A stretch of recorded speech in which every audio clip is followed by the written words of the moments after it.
Every one of us here at XboxEra loves video games, and since XboxEra started, we've always tried to promote the excitement and joy that can come from making new friends, defeating old enemies, and discovering new worlds and universes to play in.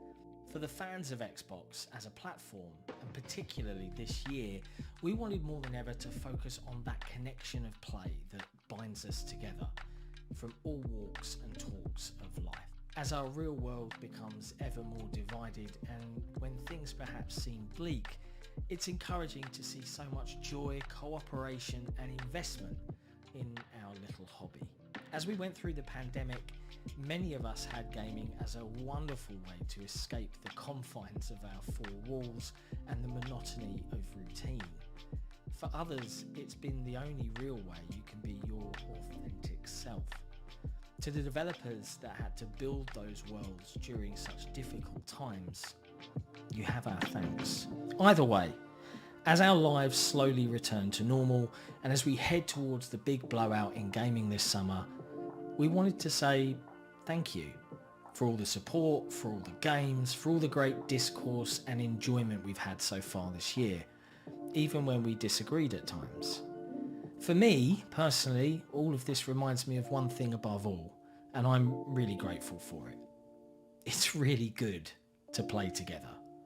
Now, it's become somewhat of an annual tradition that every year before E3 hits, I put together a goosebump-inducing trailer to get you just that little bit more excited for the showcase next week. And I've done my best this year, so turn your volume up, see how you feel and enjoy, and we'll see you for the live stream next weekend. Thanks.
Hello, friends, and welcome to episode 112 or 112, however Nick wants me to say 112, 112. Oh, there you go, 112, that one, of the XboxEra Podcast.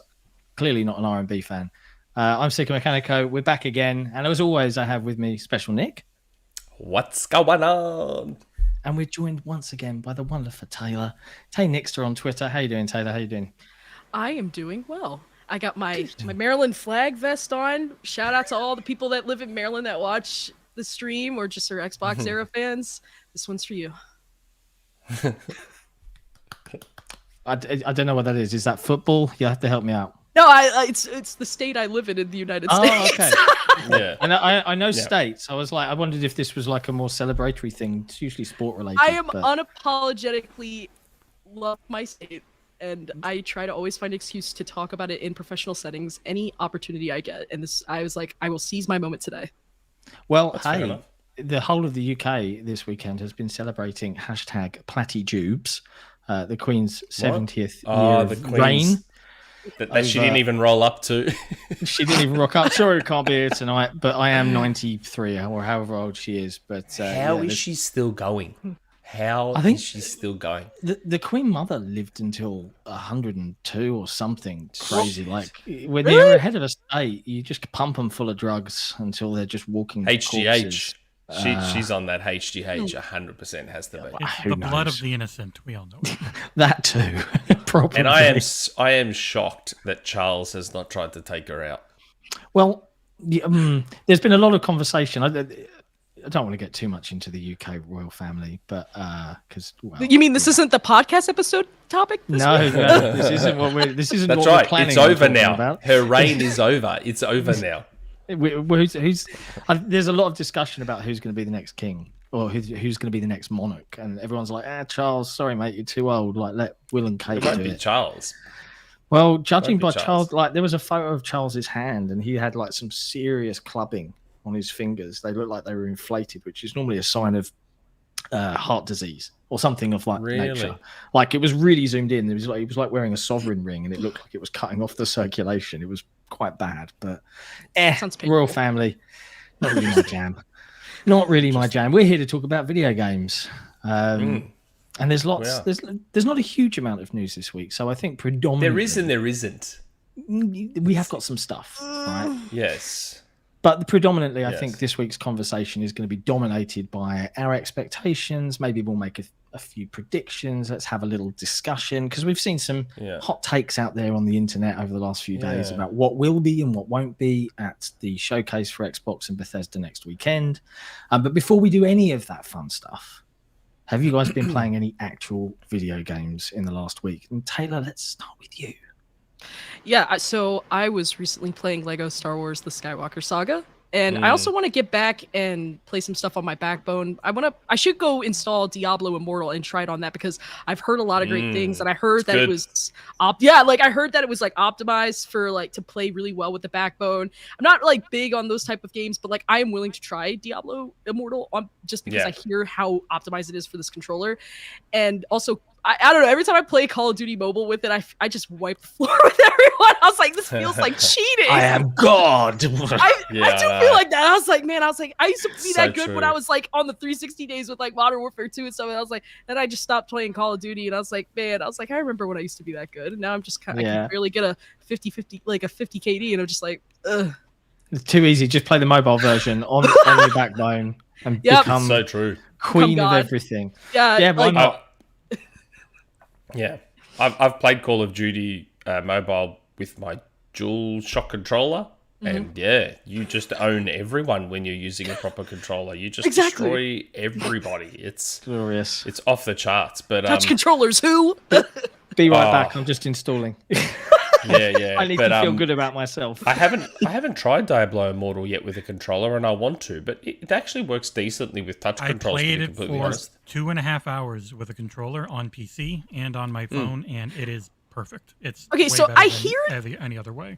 I hear it's It's very. good. It's like a big file size, so I feel like if I install it now, Yes. maybe it'll be 11 ready by the gigs. time that. You have to massive. install it, then you have to open it so that it will download the rest because it's just a small install. Yeah. Yeah. So if I do it now, if I start it now, by the time the stream ends, hopefully it'll be ready to go. Maybe. Yeah. And I was getting about 500 frames per second on PC, so it's pretty well optimized. Do you have to go through the client, the Blizzard? Battle.net, yeah. And it ties into the same account, so it carries over immediately between phone and PC. It's great. See, I love that. Yeah, can't be bad. Yeah. Well, that's good. I mean, I know, Jesse, you've been playing a lot of this as well. I've never been into Diablo games. I've never really done the whole loot, gameplay loop. Really got into it, but maybe I'll give it a go. Who knows? I need to play something. It is an MMO light, so if you want to play with friends, you need to play on the same server. No, the only MMO part of it is you just have to be on the same server. Other than that, you can play the entire thing solo and never have to worry about it. I don't mind playing with friends, but it's everybody else. It's just the setup of how you do it. But it'll put you into your own instance essentially whenever you're doing a dungeon or anything. Kind of like Diablo 3. Yeah. And Diablo 3 was good. It reminds me a lot of Diablo 3. But that's probably a dumb thing to say because Diablo's Diablo, but this is much more like Diablo 3 than 4 is going to be. This feels like people who like Diablo 3 style, and Diablo 4 is going back more to Diablo 2-ish style. So let me ask this. As someone who has a lot of secondhand experience, watching other people play it and watching stuff for work-related purposes and stuff like that, but not really playing a whole lot of it, would you say Diablo Immortal is good for newcomers? Yes. It's easier than 3. And it's also better set up with the gear. When you get upgrades, you can just have it. So you essentially upgrade a slot more than a gear piece. So you get a new piece of gear. You don't have to worry about carrying everything over. It just automatically does it for you. It's much more streamlined. Good to know. I really like it. Let me review it, John. Okay. Say no more. I will install it. Jesse, if you want to review it and do a review, okay, go for it. Why not? It'll be owned by Microsoft within the next 6 to 12 months. And everyone has a phone. And everyone has a phone. Yeah. Well, I mean, even my grandparents. I mean, they got flip phones, but hey, they still got phones. They still got phones. Does this count? Yeah. Maybe. What about you, Nick? Outside of Diablo Immortal, you've been playing anything Diablo new, Immortal. No, nothing new, but I did go back to Assassin's Creed Origins because of the 60 FPS patch. Man, it just, boy. You just got back to business. Oh, man. Much smoother. It is. God, 60's just, it makes everything better. It makes everything better. It's so good. I'm scared. I'm scared that at some point in this generation, they'll get to a point where they'll go back and they'll start going back to 30. And I'm like, no, they can't. No, you can't now. They can't. You can't. I don't want to be like 2026. Here's this great new game. It looks gorgeous. 30 FPS. Sometimes. No. I'm sorry. No more. I can't do it. I refuse. I don't care about the eye candy. I want my games to feel good to play. Me too. I've got Halo cranked up all the way to 120. Be damned what the graphics turn out to be. It just feels amazing at 120. Yeah, completely with you. One of the biggest things I noticed with Origins is the load times used to be about a minute and a half. And now they're way better now. 3 seconds. It's lovely. It's ridiculous. Yep. And it's native 4K as well. It's just full time.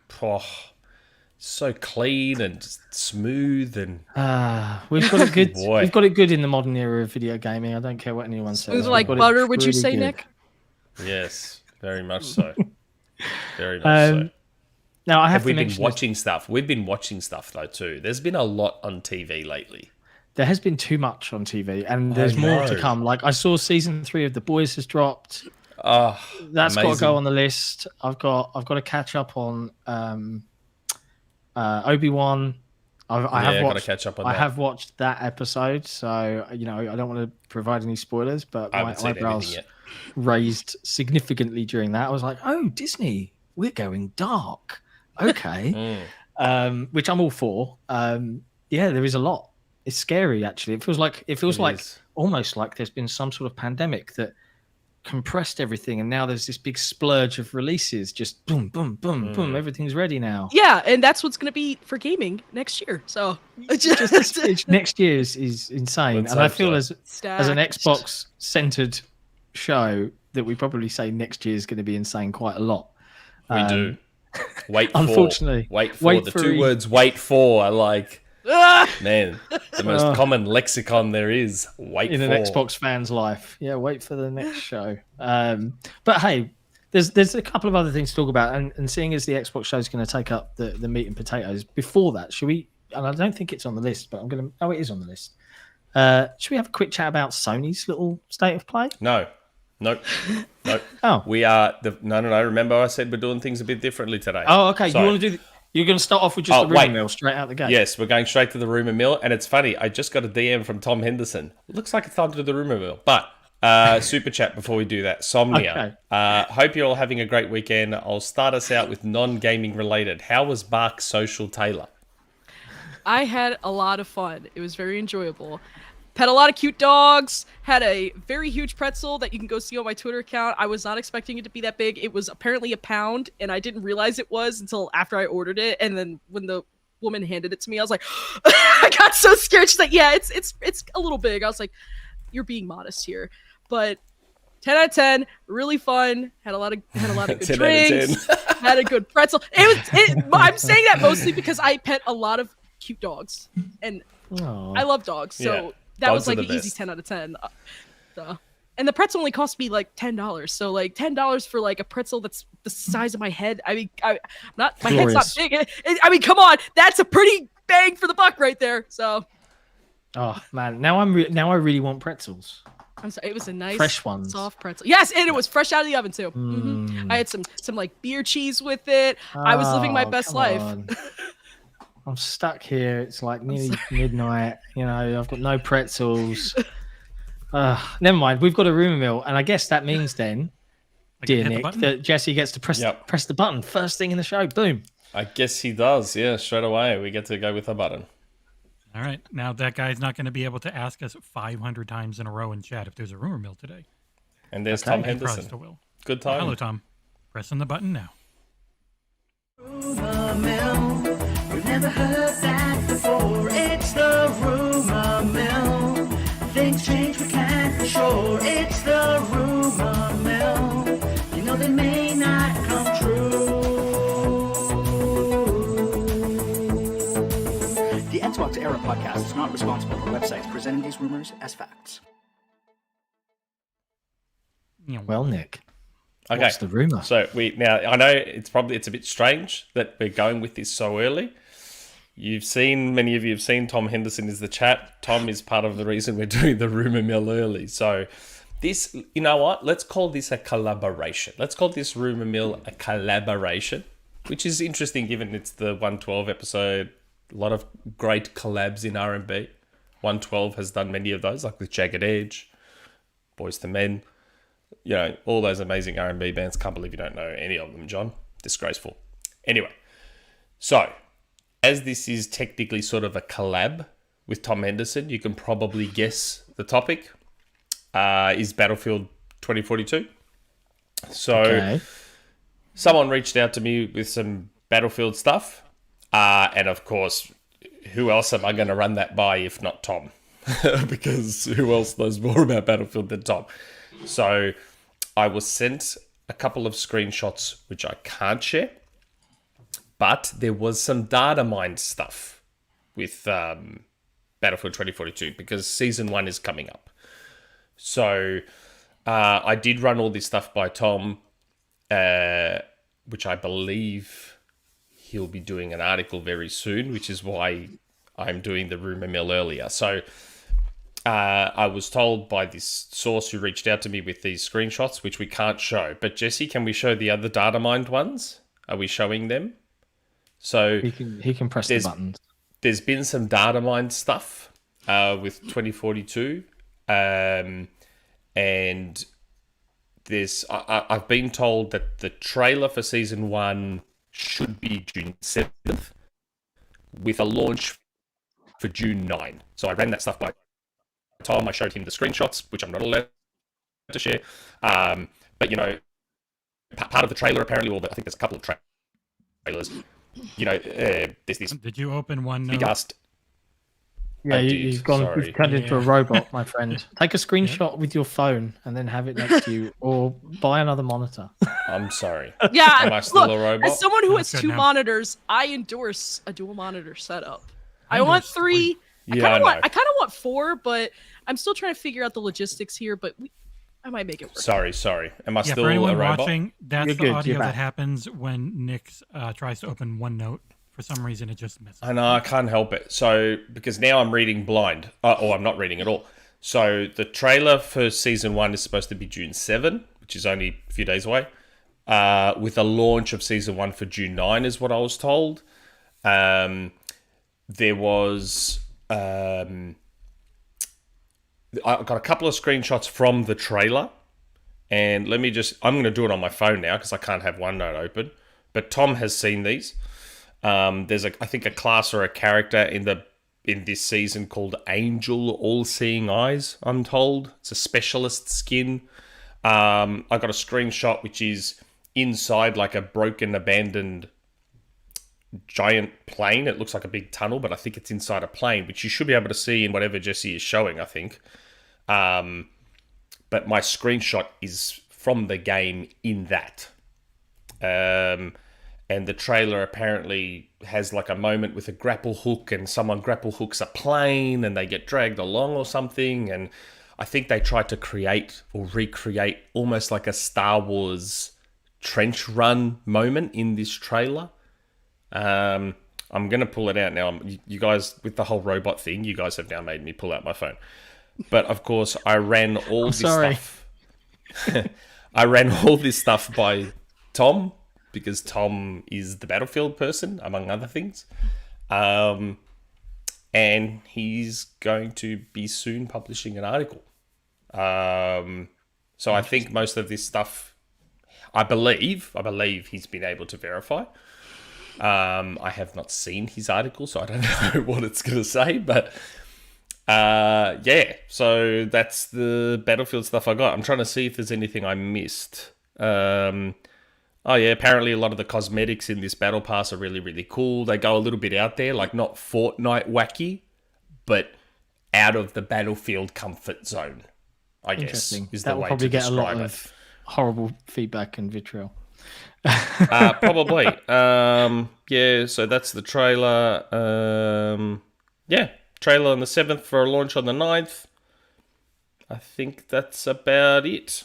I'm just trying to read through it all. I've got my phone here. I'm reading because I can't have OneNote open, so I'm just trying to do it all on my phone here.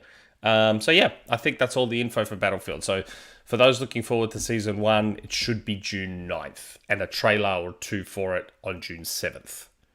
I like this whole aspect of... Whoa! Holy... Oh my god, did he really just do that? Tom Henderson just like... Give this man a monitor. Tom, what'd you do that for? Oh, wow. Right, okay. We have to, so I can buy a second monitor. We'll have to actually make sure that happens now. Wow. So everybody should tweet at Nick to get a second monitor. That is mind-blowing. It started going on me. Damn. Jesus, Nick, Tom, you've gone all for once. monitor. For once, Nick is speechless. I mean, let's all just take advantage of that moment. And, wow. That's full on. Blimey. Something a little less. This one I wasn't even going to go with, but I thought I'll add it anyway. So Saints Row, they announced that they're going to release their character creator thing early before the game, so that people can spend all the time they want setting up their character or whatever. That's cool. I got told that should be dropping in the next couple of weeks. Oh, apparently, and with E3 coming, or the Not artist E3 formerly known as the artist formerly known as E3 coming, I wouldn't be surprised if it's an E3 drop. But I've been told that should be dropping in the next couple of weeks. Is that going to be like browser based, so you do it all ahead of the game kind of thing? I think it. Something like it's that. an Yeah, app. or is there like an I'm app? assuming it's an app. I'm assuming Okay. it's an app. Yeah, that makes sense because Halo tried to do that, but I've tried to use the app a few times. I know they did some light testing of it, but I still can't believe Tom did that. It still doesn't work. Yeah, I'm still Thanks, I'm very shocked and mind blown by that. What a lovely... Tom will have an article up. That is why we're doing the Rumourmill so early. Tom's like, I'm going to run this article. Better mention it early. Okay. Is this via VGC? Because I know he does some stuff for them. Occasionally. I don't know. He didn't say, but he does them for Xputer. He does them for. Oh, okay. He does it for a few. I don't know. He did mention which one this would be. Well, we'll keep an eye out, and we'll stick a link to it in the description. Once he'll have So I wanted to mention him, and that's why I said this is effectively a Rumourmill collab. Because as soon as I got 2042 stuff, Tom, it's by a website that will pay the most. The highest bidder. Well played. As soon as I got 2042 stuff, the funny thing is, I said to this guy that sent it to me, I'm like, can I run this by Tom Henderson? Because he'll be able to verify whether Battlefield 2042 stuff is bullshit or not. He's like, I actually tried to give this stuff to Tom. Couldn't get in touch with him. I'm like, okay, I'll let him know. So that's why I was like, this is like a collab Rumourmill with Tom Henderson. And that's why I've mentioned him so much, Tom Henderson. So... Who? Yeah. He'll have his article up soon where I think he might mention me or us. Maybe if we're lucky, he'll also find a way to just be like, Nick, you should really get a second monitor.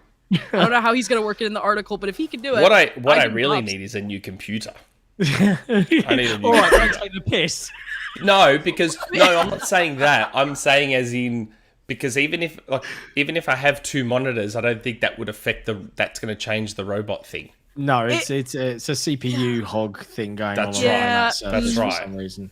Now I need to know what your specs are, so I'm going to need you to just. It's a Surface Book. It's a Surface Book 3. Okay, well that tells me all I need to know. Yeah, it's just a Surface Book. Like it can run. I've not drank that much, Nick. It can run Fortnite and Rocket League. That's great. The most important thing. It can run those. Oh, jeez. I mean, if you like both those things, that's great. But yeah. So that is the Rumourmill. We had to get it out of the way early to get it out before Tom's article.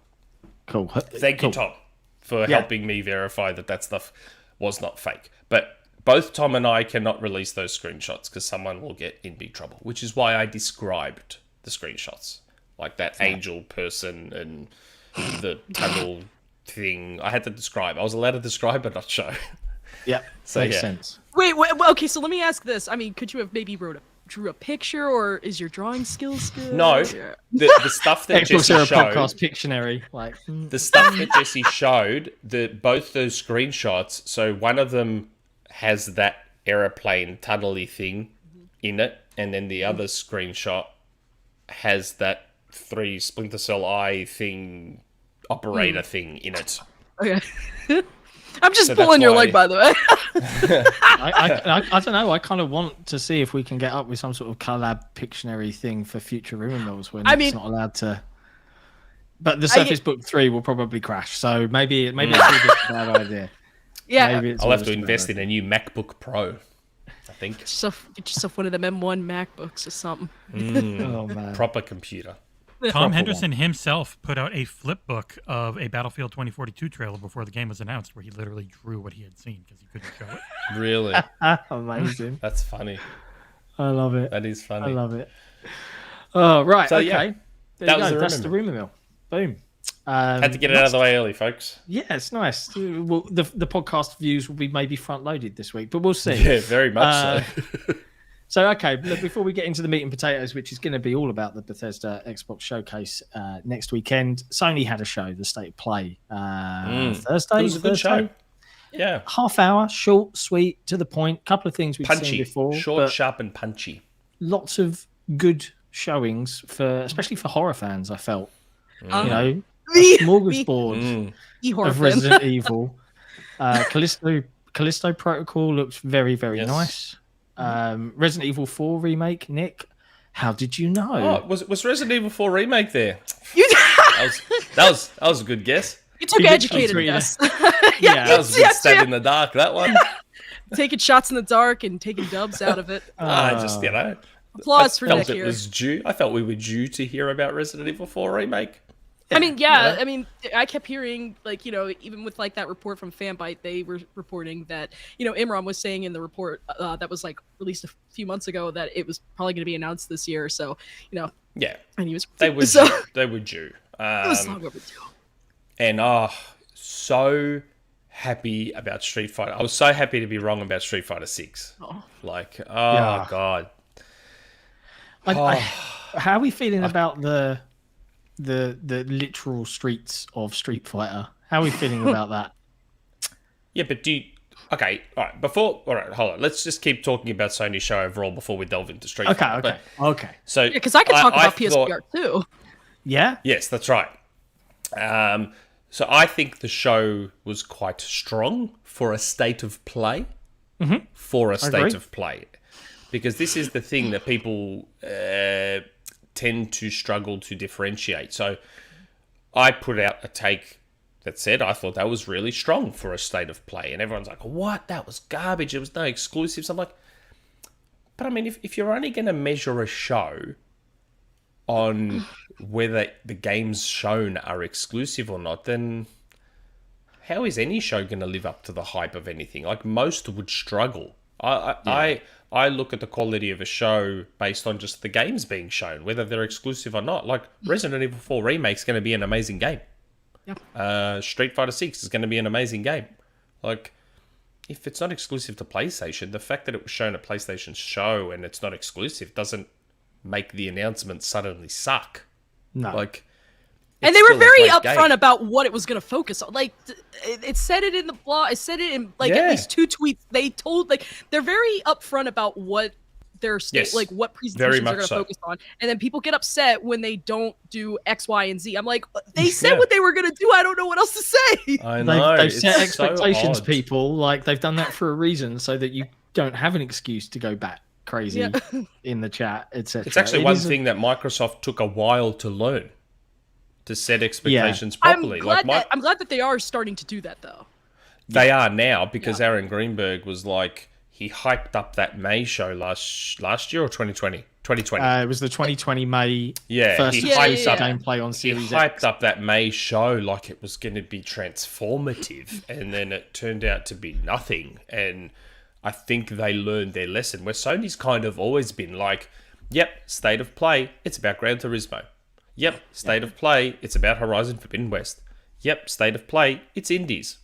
Yep, showcase, future of PlayStation 5. Like, they always give you a ballpark. They've always set, they give you a very vague description. Yeah, it's like it's very cryptic, but also straightforward.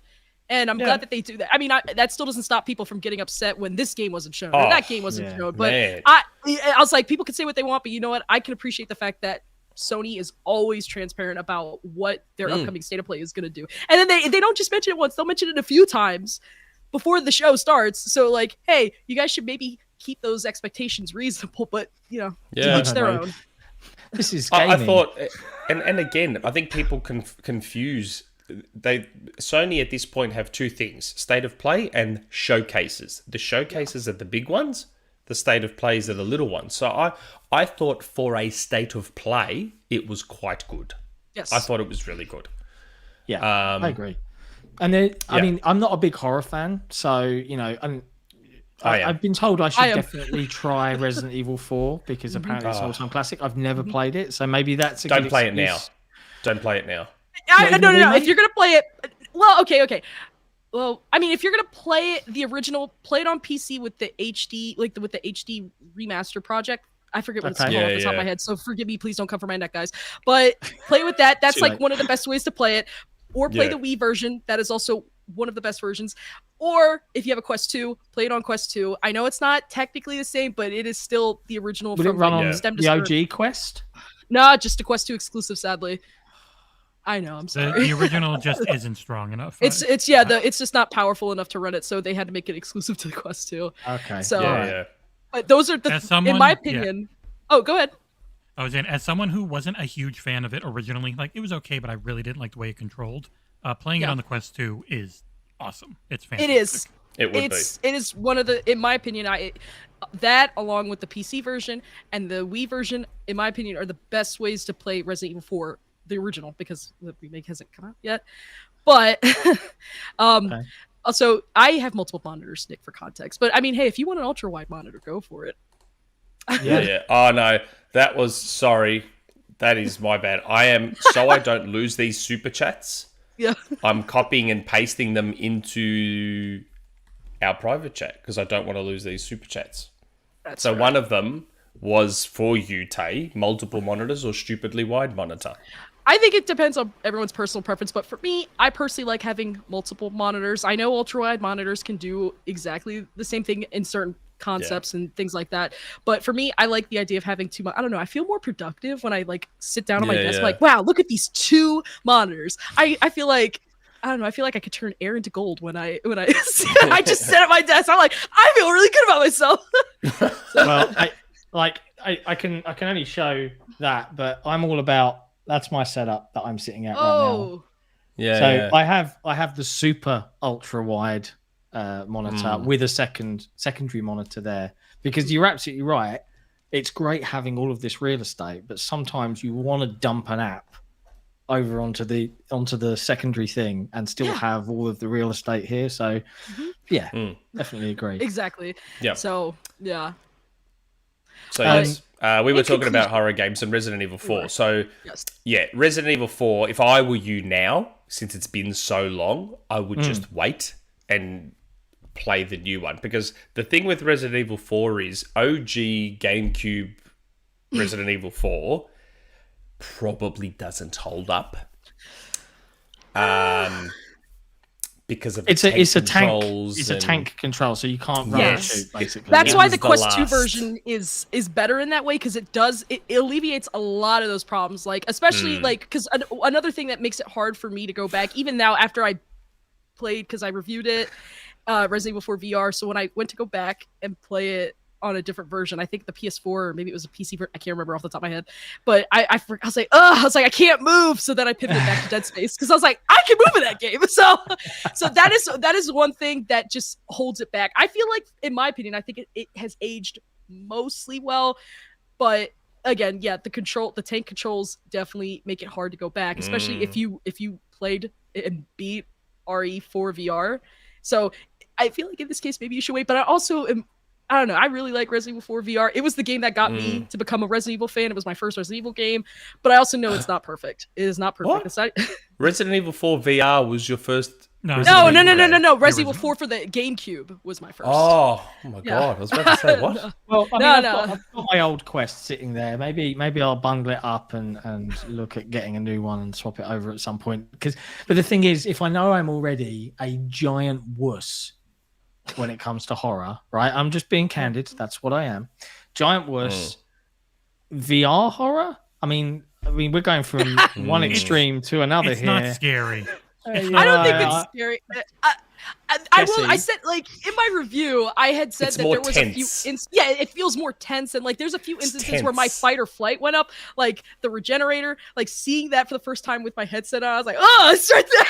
Like, to be honest, Taylor, you're talking to a man that was scared about the dinosaurs chasing him in King Kong, the video game of the movie. All right? I'm open about this. I know it's pathetic. I love how oddly specific this is, and I'm here for it. Honestly, I think it's anything chasing me generally. So when I was seeing everybody going crazy about Mr. X following you around, and you can just hear it any time, I was like, that is like literally a nightmare for me in terms of I would never feel happy playing that game. If you have it on PC and you install the Mr. Squeaky X mod, he sounds like a rubber ducky every time he steps.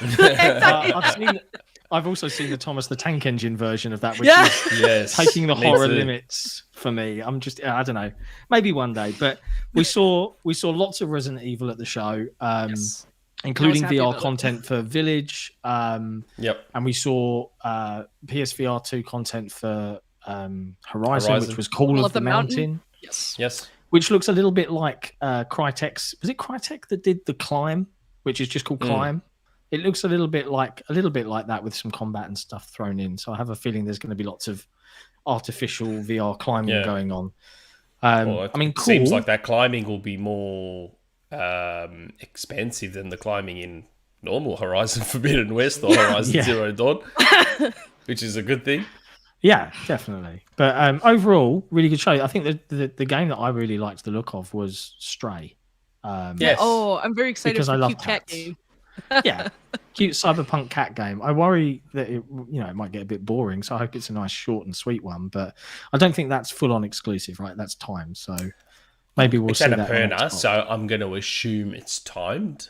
Yeah, In the same way, like 12 minutes, I think, was timed with Xbox, wasn't it? Artful Death's Escape, Door. Death's Door. Well, Death's Door's Devolver. I'm talking about all of Annapurna's. Right. Yeah. Annapurna seems to do these short exclusivity windows, but Sony also tends to pay a bit more and get longer. But yeah, so I'm assuming it'll be a timed exclusive. But Stray looks neat. Yeah. Cute little cat game. But I don't know. For me, Street Fighter 6 was like, man, that game looks good. And I was so happy that it's multiplayer. Because I had said that, my posts are on the forum, so I can't hide from this. They're there on the forum. So August 2020, people were talking about Street Fighter 6, and I quoted someone, and I was like, I can confirm that Street Fighter 6 is multi-platform. Yep, 100%. And then the same source that told me it was multi-platform came back to me many months later and was like, you got yourself a you're getting yourself a PS5 or got yourself a PS5. I'm like, yeah, why? They're like, okay, well, I think Street Fighter's been money-headed. Like, once Ono left, I think Sony went back with the checkbook to money-head it. And so when I got told that, I then quoted myself and was like, I think something may have changed here, and I think it's been money-headed. And that's what I have stayed with since then. So I was very happy to be wrong. Well, I'll go back to the tangent. I agree with you. It looks great. I like the art style during the fights, etc. But how do you guys feel about Street Fighter's streets? But that's the World Tour mode. Did you never play Street Fighter Alpha 3? No, mate. No. Yeah, no. that is the World Tour mode. I played all of them at some point, but... Yeah, so Street Fighter Alpha 3 has a World Tour mode where you build up your fighter and you travel the world doing these specific scenarios and fights and this, that, the other. It's like an RPG in Street Fighter, but the way it was done in Alpha 3 was very limited because we're talking about the early 2000s. This looks like a fully realised, fleshed out World Tour mode where you walk around the streets and pick fights with people and this, that... I think it'll be amazing if they pull it off. But for those of you who have played Street Fighter Alpha 3, you probably immediately would have recognised what was going on there. For those of you like John that have not played Alpha 3, that's what this is. This is the World Tour mode from Alpha 3, fully realised, fully fleshed out into its own... Almost like... It looks like it could be its own game, virtually. That's what surprised me when I saw it. I was like, initially, open world Street Fighter? Like, what's going on here? I was really, really taken aback by the trailer. Yeah. It threw me off, but I feel like if it's done correctly, it actually won't feel misplaced. I think it could be amazing. If they pull it off, I reckon it'll be really, really, really good. Better than possibly better than any mode a fighter has introduced. Ever. Yeah, if they pull it off. It looks like it could be its own game. Fingers crossed for them. I mean, Capcom... Ears open. Yeah. Yeah, Capcom have been doing really, really well. So hopefully they've got another banger on their hands. And the fact that it's back on Xbox after a brief hiatus. So happy. I can play Street Fighter with a proper D-pad now. Rather than this mushy, separated, stupid thing. It's really weird when I hear you say that, like, because my experience of hearing people talk about D-pads when it comes to fighting games is that Sony's it's because in they general don't know. was it's always because they preferred. don't know. It's because they don't know. Makes no sense for a fighting game. Like the Sega Saturn is amongst the hardcore fighting game community people. The Sega Saturn is generally agreed to have the best D-pad for fighters. Yeah. The Saturn's D-pad is a dish. Now, which controller has a dish? Yeah, fair enough. The Elite controller has a dish. And the Xbox controllers underneath is still based on that same... Yeah, you can pick up the diagonals and stuff like that. Yeah. And you want clicky because you like, I don't know. I've been playing fighters my whole life, and anytime I've played them on a PlayStation controller, I have struggled a bit. It's just not good. It never has been for fighters. It was always great on the Sega systems. Never had problems on Xbox, ever. Oh, sorry, that's not 100% true. The 360 D-pad was disgraceful. Okay. Yeah, the 360's D-pad was shocking, so I had an arcade stick on 360, so I could avoid playing fighters. Skipped it. So I could avoid playing fighters with the 360 D-pad. But on Xbox One, no need for... There was never a need for an arcade stick. The controller was fine. Cool. Yeah, I'm just wrapped to have it back. I'm just wrapped to have it back. I've always wanted my Street Fighter game because I've got pretty much all my Street Fighter games on Xbox except 5.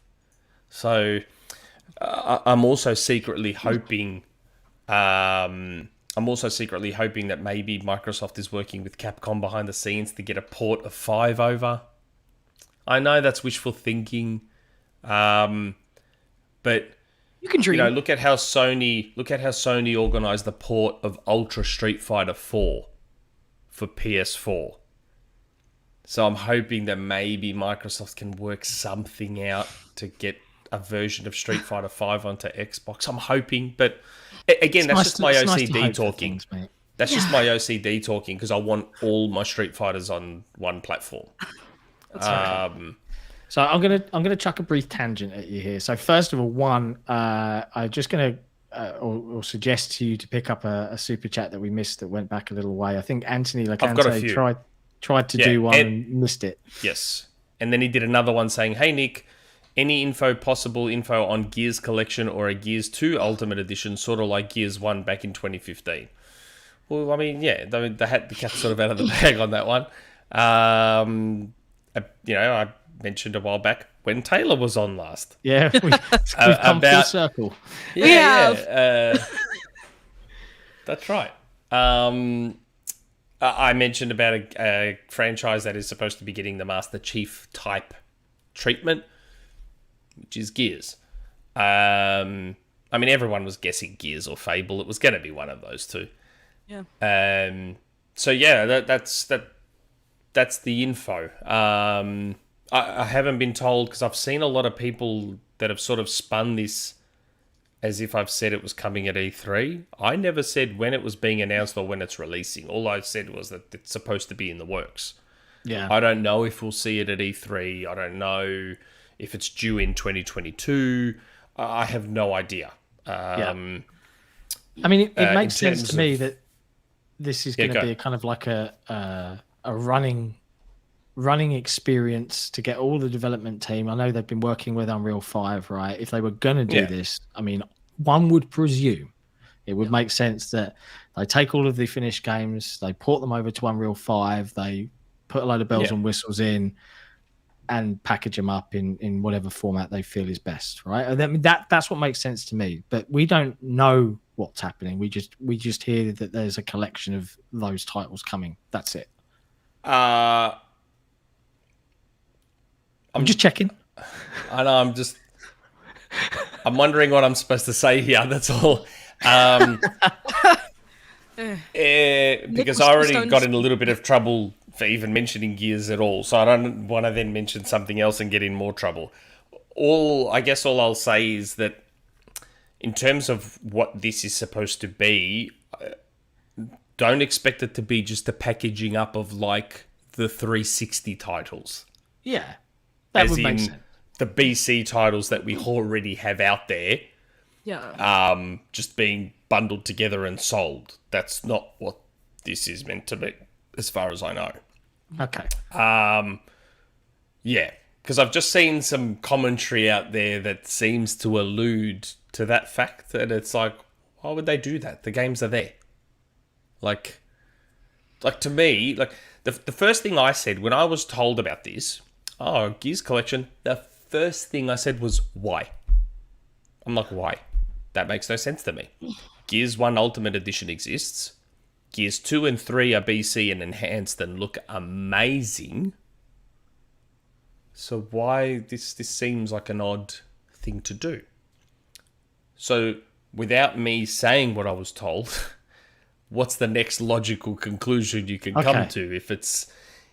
If the plan is to go ahead with this Gears collection, I've seen people name it the Marcus Phoenix collection again, because I don't want people then saying, "Oh, Nick said it's called the Marcus Phoenix collection." I did not say that. I don't know what the name of it is. There's a lot I don't know about it. But whatever this thing is, logically, why would they just resell and repackage BC games and call it a collection? That seems counterproductive, especially with Game Pass a thing, and just how strong and consistent Microsoft has been with just like backwards compatibility support. It just seems so weird that if this was the thing, they'll like, that makes no sense. Yeah. Like, what would the next logical step be? That's all I'm going to say. I presume that this release would also come to PC Game Pass, and Gears 2 and 3 have never had a Gears PC. 2 and 3, they're not on PC. So it's a way to bring all of them to PC in a nice, neat package. My assumption would be they do something similar to the Master Chief Collection with the multiplayer. Yeah. That would be the assumption too. They'd probably have some all-encompassing multiplayer with that as well, and have everyone in one spot like they've done with the Master Chief Collection. Yeah. I just put Halo 5 on PC, Microsoft. Thank you. Yeah, they did Halo 5 for Forge, but that's about all you got. So that's all you got. With no matchmaking. So you could get a custom game going with 16 people, but then it broke and they never bothered to fix it. It's been broken. To my knowledge, it's still broken. You can Forge, but you can no longer do custom games with Halo 5 Forge. Go figure. Really? Yeah. I think so. I recall. There's a long story behind it, but I had a LAN party for a stag do like 4 years ago or something like that. And when we got there, we couldn't get the connection from this weird country house that everyone had rented. It's like a 16-bed mansion in the middle of nowhere. We'd rented it for the weekend, but the connection, because it was in the middle of nowhere, was 1 meg down. So we were like, "Oh, we'll just LAN it." Except Xbox One back then didn't support LAN functionality. You needed an app. And we were like, "Oh no." So we had to travel and do a 3-hour drive round trip to go and get a PC to run the LAN app to allow everybody to connect, except that crashed every game. And we didn't play as many video games as we wanted, but it was fine. I was dressed in a bright blue, tight, far too revealing lycra Cortana suit for the entire time, wearing marigold gloves that had to be reversed, so they were constantly pulling my thumbs back. I still managed to beat someone 1v1 in Halo with my thumbs constrained in these things. Also, a Dovahkiin Skyrim hat. It was a weird weekend. Did you feel like that fit had a lot of drip at the time? Yeah. God, that's another one of those new young terms I never got. I'm only just starting to realize what it means now. So last time we spoke about this, I said, "What the hell is cap? What is cap? No cap. Stop capping. What's cap? What the hell is cap?" And this drip thing as well. It's like, man, that's drip. What's drip? Is drip like really good? Yeah, it's like, when you have really good. I feel like I should just say another like slang term, and then you'll just get frustrated. But it's like more. It's just like when you have like really good swag, and like when the fit has too much drip, it's like, wow, this outfit looks really good. It's like, do you know what bussin' means, Nick? I mean, since we're talking about slang terms, bussin'. Yeah, you know what bussin' means? No. Bussin'? No, it's like the opposite of cap. Is it? No, I don't know. Bussin'. It's like when you eat something really good. It's like, this thing bussin'. I want to just clarify for anybody who is questioning my age on chat or anything. I want to clarify. I am 27 years old, and I don't really I am still young, but I will also want to set the record straight. I do not say bussin' like on the reg. My cousin, who is like 15, does. I am 100% positive. I will use older slang terms for me, but like maybe not swag, but I'm very tame. Swag, I know swag. I would hope so. I'm 42 this month. I am very old. So Come around fast. Here I am thinking I'm old. I'm like, ugh, I'm so old. No, I am 42 this month. Don't let these youthful looks confuse you. I am 42. I am very old. I'm 19. Yes. Yeah, like Joey. Like Joey. This grey hair, yeah. Okay, right. I'm conscious we've got a long list of stuff to talk through. The last tangent I'll throw out, a very, very quick one, and it's going to be semi-hardware related. We saw a lot of PSVR 2, but not the actual device. It didn't go a full reveal, etc., etc. I know we've seen some bits and pieces of it renders already, right? of it, yeah. But we've now seen a couple of games on it. They look like VR games to me. Okay, cool. Taylor, does Xbox need to go into VR? Do they or don't they? What do you think? Okay, so no, I don't think they I don't think they should. Was it like a couple years ago when everybody thought that they were gonna start kind of like bleeding into VR, and then I like reached out to Microsoft and tried to get a statement. They're like, no, we have no interest in doing that. I really don't think they need to. I don't think they need to get into VR. I really don't. I don't think so. I think they have a lot of ambitious things going on in different departments. Cloud gaming is a prime example of that. I just don't. It doesn't. Their current ecosystem, it doesn't make sense for them to go into VR. I mean, don't get me wrong. I think as much as I would like to play Halo in VR, I don't think it's necessary. I would love to maybe see it. I would love to see them do it. I don't but that's just me because I like VR stuff. But no, I don't think they need to get into VR. Like, they don't need it to be in there to stay relevant or whatever. Like, they have a lot of other avenues. I feel like if anything that we've learned in the last several years is that, PlayStation, Nintendo, and Xbox are all going in their own different directions on how they want to retain and bring in new people into their bases. And I don't think they all have to copy each other to get that to happen. Like, they have their own things that they're doing that I think is interesting, and they don't need to copy each other. I don't think they should. But in conclusion, no, I don't think they have to do VR. Yeah, I don't think you get any disagreement from either me or Nick on that one either, right? I like VR, but I still feel like it's a bit of a fad at times, and after a while, a lot of VRs just end up gathering dust in a corner sometimes. But that's just me, because normally when I want to play video games, I don't want to be moving around. That's the whole point, ladies and gentlemen. It's a sedentary hobby requiring me to sit comfortably in front of a large, opulent television set. Nintendo Switch Sports is still fun, though. I nearly picked it up. I nearly picked it up this weekend, and I might still pick it up tomorrow and download it. And you should just play bowling. Very fun. I was actually surprised because I went into game first time because I took my boy to see Top Gun this week. Did you like it?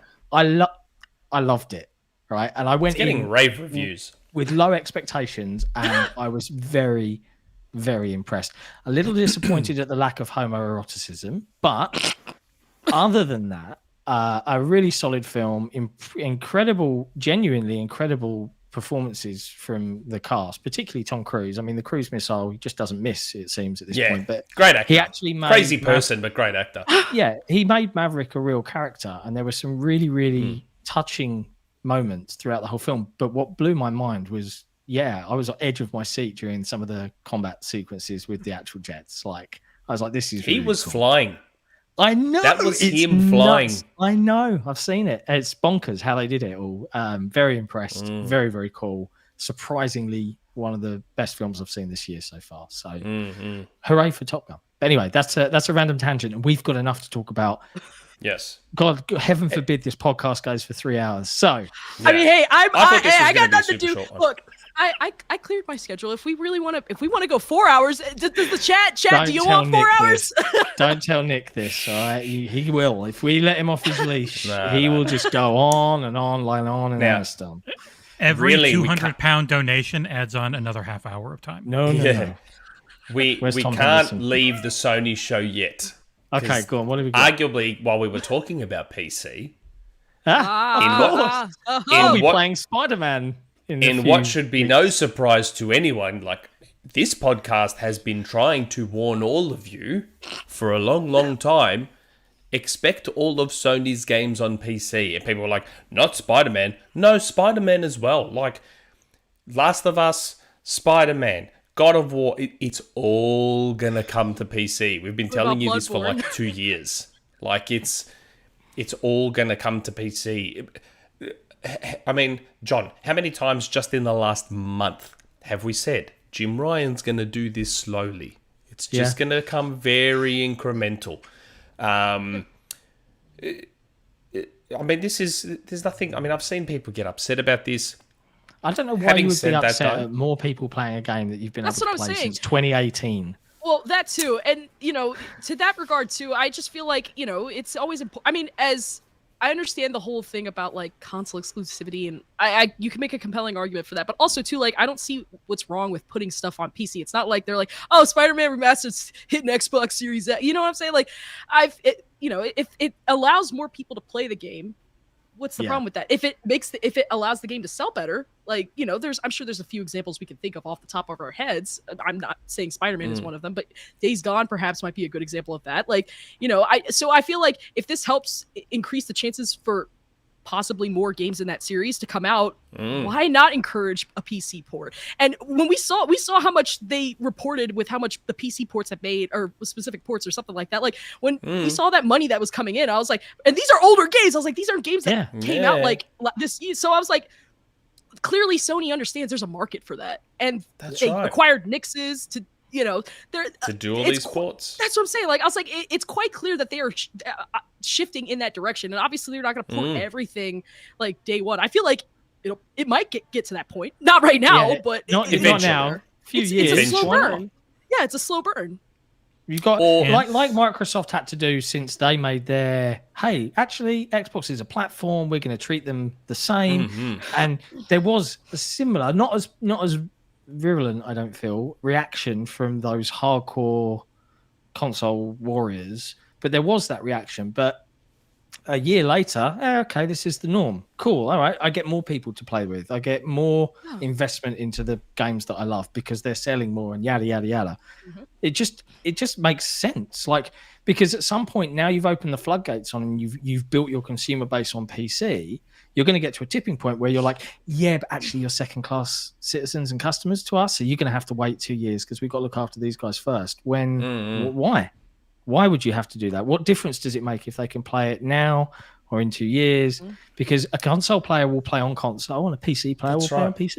Yeah, like there's you can have your cake and eat it too. Like. Yeah, literally. I mean, we've said it so many times. There is not this massive, ginormous tidal wave of people that are just itching to ditch their consoles to build expensive PCs and deal with the work that comes with PC gaming. Like, with these graphics card prices, this economy.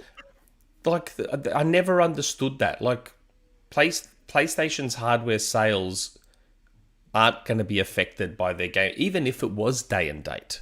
Like, Xbox went day and date years ago. It didn't stop me from buying a Series X day one. Like, I've just never understood that argument. Now, I've always said Sony, I think, will go day and date with PC eventually. But even if they don't, I reckon they'll do it cinema style. So the way movies have been at the cinema traditionally is you get the movie at the cinema 3 months later, almost to the day, you get your home release. Yeah. Maybe they go that model and treat Something their like games as like cinema. So you get your place.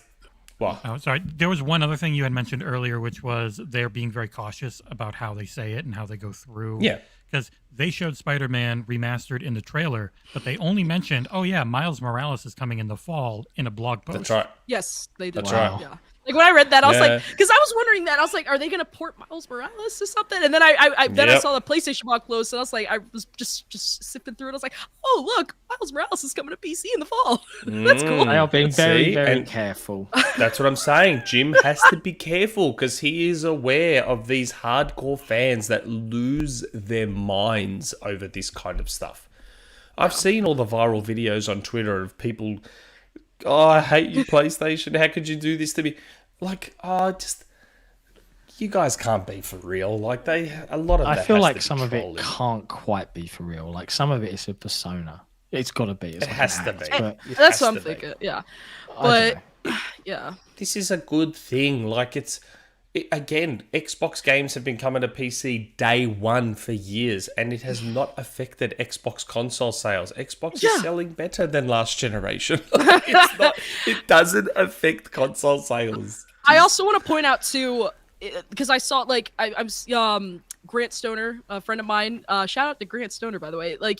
He was very excited about the announcement, and as someone who has he's disabled and things like that. So when he finally has opportunity to play Spider-Man now, because it's not like Sony has an adaptive controller like Xbox does. So the fact that these PC ports are coming outside of PlayStation, and people who have that they need accessibility things to enjoy a game from start to finish, these things, if again it just gives more people opportunities to play, and also it gives better opportunities for the game to sell even better than if it already was. There's not a problem with this. And like you said, it's not going to impact console sales. It's just opening it up to another market. What's wrong with that?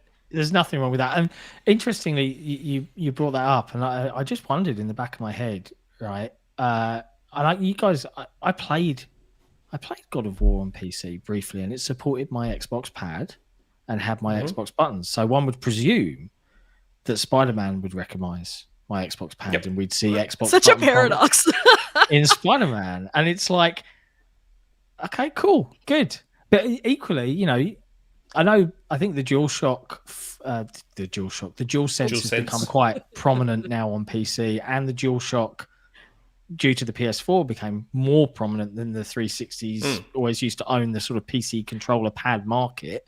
It's swung a little bit more. It's still predominantly Xbox pads are the PC pads that people use, but PlayStation's got a bigger presence there. If they're bringing more PlayStation games, maybe there's a bigger market there where they can have PlayStation first, add-ons and things like that, where you're buying your pad for your PC and you're not having to use dodgy software to make it all work anymore. And it's now that there's an update for firmware for the DualSense on PC now, makes it even more easier for people to use a PC, to use the DualSense on their PC.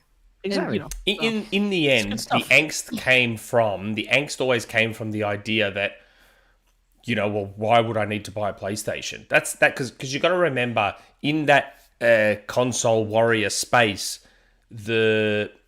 what they always had over Xbox was that I don't need an Xbox because I've got a PC, and Xbox games come to PC day one.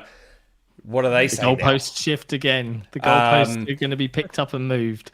That's the thing. But again, as this shift in generation from Xbox One to Series X has shown, so Microsoft's been doing PC day one since last gen, and yet they're selling better this gen. So where's the logic that this affects console sales? It doesn't. Trying to argue with logic. Unfortunately, it doesn't work in these scenarios, my friend. It doesn't. The people that prefer PC, they're already on PC. Yeah. Like a person who is traditionally a console player, they're not going to suddenly go and spend thousands of dollars putting together a PC that can pull all these games off. It is kind of fun to build one, as someone who has built PCs. It might be very, very fun. But I know I at one point got lured. So when Microsoft first started going PC day one, I went out and bought an Alienware laptop. I thought, well, hey, may as well get in on this PC gaming thing now, because my save file comes across, play anywhere, all this sort of stuff. It was great. Didn't last long. For me, the work involved just wasn't worth sacrificing the convenience of console for me.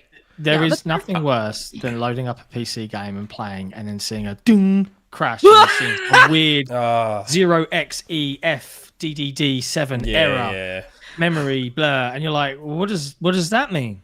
And then you have to go Google it, and then you'll find, if you have this configuration with this driver, guess what? You can, and then you're down the rabbit hole, and then you're troubleshooting, and it drives you nuts. Whereas a console, it is a growing pain. I'm just going to put it in. It's just going to work. I'm just going to unplug it, and I'm happy. And that's it.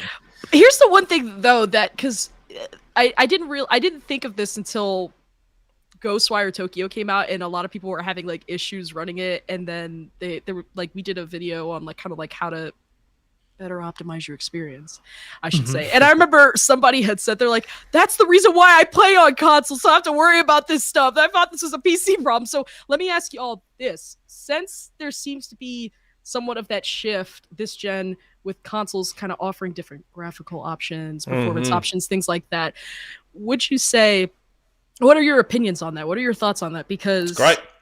I mean, I think there's always good to have options, in my opinion, like even if you just play it standard. But I know some people, I think the issue falls is like making sure all those versions are optimized properly. But you know. Yeah, I think when they release them, and if a game gives options like that, you know, from anything from you know, field of view parameters to how many frames, whether you have chromatic aberration on or whatever it's called, all of those different things.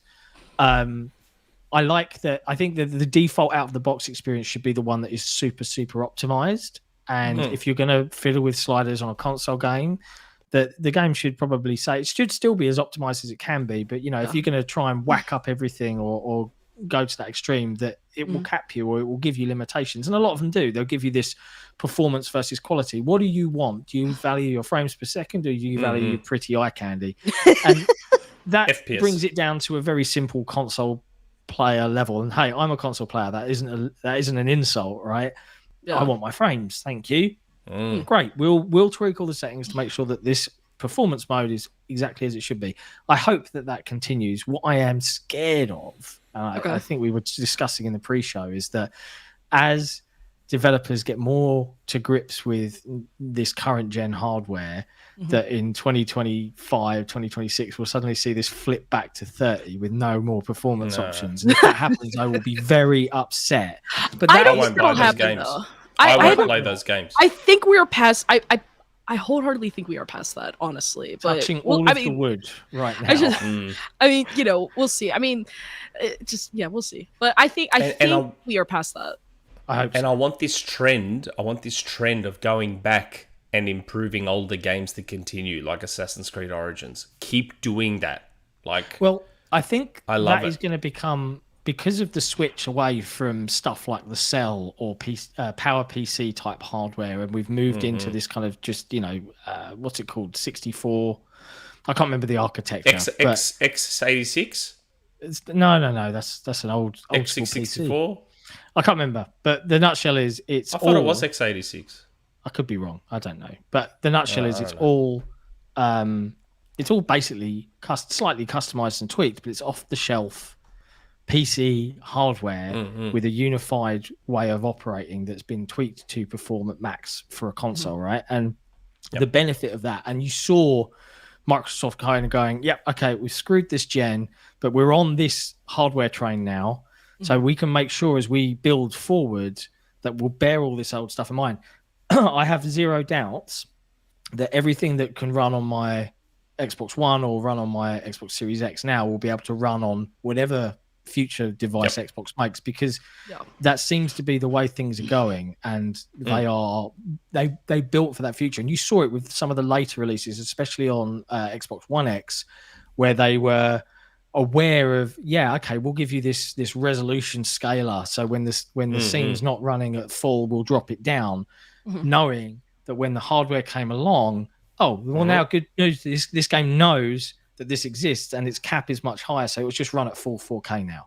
And I love that they thought ahead in that way. It's great because it gives you that little bit of bang for your buck in the future from your past. Yeah, I really want to talk about FSR.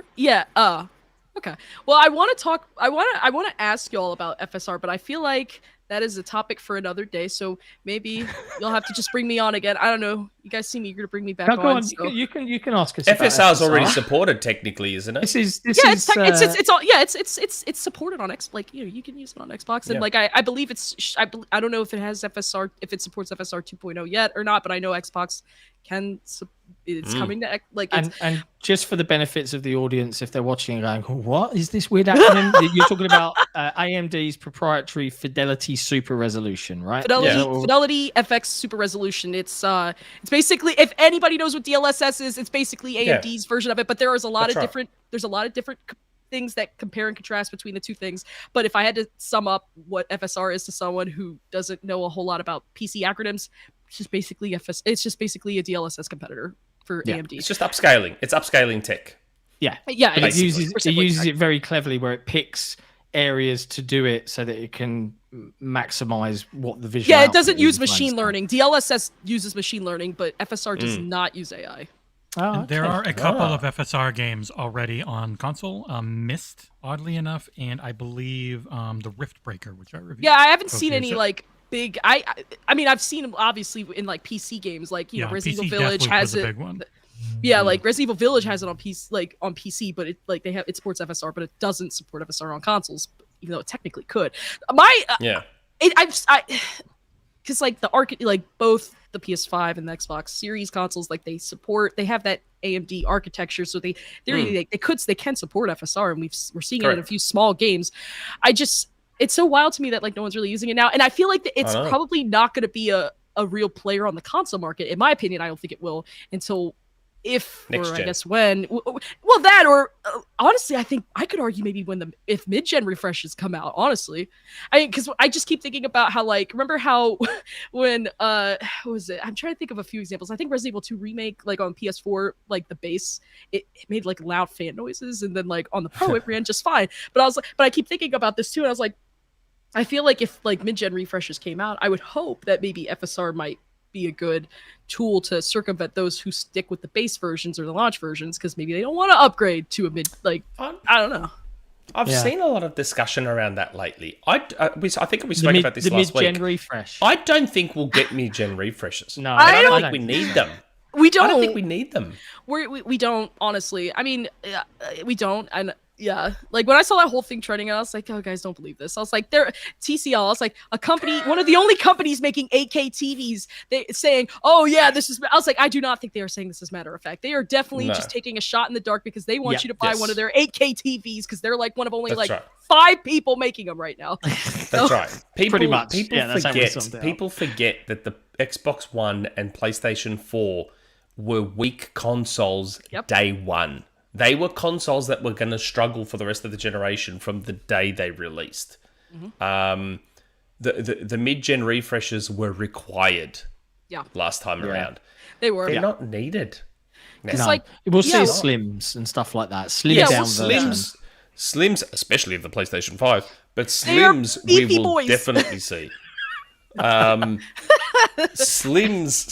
110% we will see. I just keep thinking about all those people that were like freaking out. They're like, man, my Xbox Series X, my PS5 doesn't fit in my entertainment station. They had to buy a new one. I remember I bought a new one just so it would make sure it fit. And then I just ended up putting it just like on the top of everything. And honestly, they all look great. Like I'm just looking at all my BBs just right there. They look all beautiful. My babies. My babies. All right. Okay. So, well. That was a lengthy discussion that branched off from Spider-Man on PC. Well, I had to pick your brain on it, so... Look, I think I want to swing back around because the thing is, the way Sony's doing it at the moment is a couple of years later, they're putting these games on PC. Mm-hmm. I suspect that we will start to see that that release window from console release to PC release shorten once Sony gets their own launcher on PC. Oh, that'd be great. Because right now, Sony doesn't have their own launcher, so they're not going to be in as much of a rush to give that cut to Epic and give that cut to Steam, are they? As soon as they get their own launcher, though, that money's all for Sony. So, and it's interesting. Will you see the same kickback? Because like Microsoft tried to take their games off Steam, and then they were like, do you know what? Actually, we're just going to release everything there as well, and you can either play it for free, i.e. for under your monthly sub on Game Pass, or if you prefer Steam, if you're that determined and you love your store that much, you can buy it there, no worries. And they've lived in both worlds and they're fine with it. Yeah, they're having their cake and eating it too. Love that. So will Sony do that? I think Sony will prefer their own. Yeah, they'll prefer their own launcher. I think and again, I already blabbed when I don't think I was meant to on the episode we had Diana on. That I believe Sony's plan with their launcher is to support like cross-buy and everything. So I mean, it wouldn't be the first time that they were very, open to If they support cross-buy, then the need to have their own launcher and not have their games on other platforms isn't as needed, is it? I don't think so. If they support cross-buy, because then you're only buying once anyway. My only issue very with surprised if they. my only issue with like a dedicated PlayStation launcher would be like if PC, like people on PC would be down with getting that. That's what I mean. Yeah, like another launcher. Yeah, like exactly. What's one more? What's one more to the pile? What's one more to the pile? Well, you saw the amount of uproar at Epics and Epic paying for games to only launch there. My Steam. You know, like I think they'll get a lot of kickback if they try and do their own launcher, but I expect them to because they like. No, they will. They'll do their own launcher. I'm more curious as to whether they'll get cross save working because that would be big. I would think that they might. I think they should. I mean, like yes, it wouldn't be the first time they did something similar. I mean, like when I think about like the Vita, rest in peace Vita, but it's okay. I know we've talked about this too long, so yeah. Right, okay. So I'm gonna take the opportunity. Nick, we've got a bunch of super chats waiting. Super chats waiting from yes, Undisputed Nerd. Yes, $10 super chat. Do any of you see a future where Microsoft buys WB Discovery and builds a complete entertainment platform with TV, movies, games like Apple? Would love to get those WB studios and IP. So, we actually said a while back, remember, how we said that we think Amazon buying MGM has started something? Yeah, I remember you saying that. Yeah. I reckon Microsoft had plans. I don't know if they still do, but I reckon they definitely had plans to sort of become that platform like Apple. I don't know if they still do. But I definitely reckon they did at one point. And yes, they probably were eyeing off WB Discovery. Remember, as we have since discovered in the last 2-3 months, these companies are all looking at each other and thinking, do we buy them? Do we buy them? Do we buy them? And we're talking about Microsoft here, 2 trillion, 2.2 trillion, whatever. Yeah, Microsoft's probably looking at a lot. I think the only thing I would say to this general question is, and again, I would remind Xbox platform fans of the past. We had to deal with a Microsoft for a long time that was visionless, that tried to do this TV route, jacked it all in after a couple of years after they realized, oh, no one wants any of this. I find it incredibly amusing that is literally what is happening now across other, their main competitor. All of their games are becoming shows with multiple partners. Yeah. All of that jazz. But the only thing I'll say is, and similar to how I talk about VR when it comes to Microsoft, for a long time they couldn't even get their ducks in a row to release games for their system in good time. They just fixed their first party studios. Do I really want to live in a world where they're suddenly saying to half of their studios, oh, we're going to release another platform and we want to go make games for that. Oh, and we're also going to buy a TV unit and we need to make movies now. And do I want that Microsoft right now? No, I just want some good video games, please. Yeah. That's a very personal take, but it makes sense. But if they're gonna make a VR headset, they better make a Clippy platformer game for it. Make Clippy the Astrobot. Don't forget, the TV wasn't about Microsoft getting into TV, as in having their games be movies and TV shows. That TV was about the TV experience on Xbox One. I know, I was being facetious. I'm more referring to their setup of the Xbox entertainment division, which was headed by Shannon Loftus, which was designed for transmedia and all of that. Because the irony of the TV on Xbox One, the irony of that whole situation is that Microsoft was so many years ahead of the game that Google and Apple have since copied that TV. So Microsoft had the one guide. Microsoft's idea was that everything is in one place. All your apps, all your free-to-air TV, all of it in one place. Funny now how everyone's doing that. Google TV's doing that. I think that's Microsoft's story. Plex does that. For any of you who use Plex puts all of it in one place. Your live TV, your movies, your TV shows, your streaming services. Microsoft did that 10 years ago. And everyone all these dumped on them. Could run. Everyone dumped on them for it. They're either too early or they arrive too late. So maybe, and that's why I think what they're doing now with Game Pass is so interesting, because they are like, nope, we're first, and we're going to be best, and that's what they're focusing on, and I like that. More super chat. Yeah, Faisal, keep up the great work, Sick, Nick, and Jesse. Great to have Taylor back. Yes, it is good to have Taylor back. Stephen McIntosh, do you know of any other Xbox remakes or remaster? I love the word he's typed is remistakes. Remastakes, as in like remasters or remakes. Or mistakes. Either or. I was wondering. I was do I know of any? Well, I had heard about the same ones that Skullsy mentioned, the Fallout and whatever other one. Oh yeah, Fallout, please. Yeah, there's potential. There is, I believe, another one that I'm not going to mention and get myself in trouble again. I want to mention the one that you don't want to mention, but I'm not going to mention it. No, wait. No, there's another one that I'm not mentioning because I'm not getting in trouble for it. But is it the year of? I won't say it. No. I could make the noise. I could make the quintessential noise. You already. Can you just be quiet, please? Master Debater. I love the show, guys. Here's my last $5. All I have left now to look forward to is a can of beans and some potential, hopefully mild flatulence. Fair. Thank you, Master. It sounds like Jez. Oh, dear. It does sound like Jez. There's a lot of love for beans. I had beans on toast the other day. Jez is right. It's a delicious British. Baked beans are gross. Baked beans I'm are not a big gross. beans person. I mean, I like baked beans on toast gross. With some grated cheddar on top and maybe a little bit of red Leicester to mix. I used to have them as a child. I used to have baked beans as a child. But pork and beans, that's not my fancy. I don't have them as an adult because I am an adult.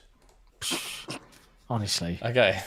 Next topic. So, next topic. I was going to bounce off of the DualShock and PC pad talk onto this one, but the tangents just kept on coming. So, Xbox this week is a celebration of Pride Month.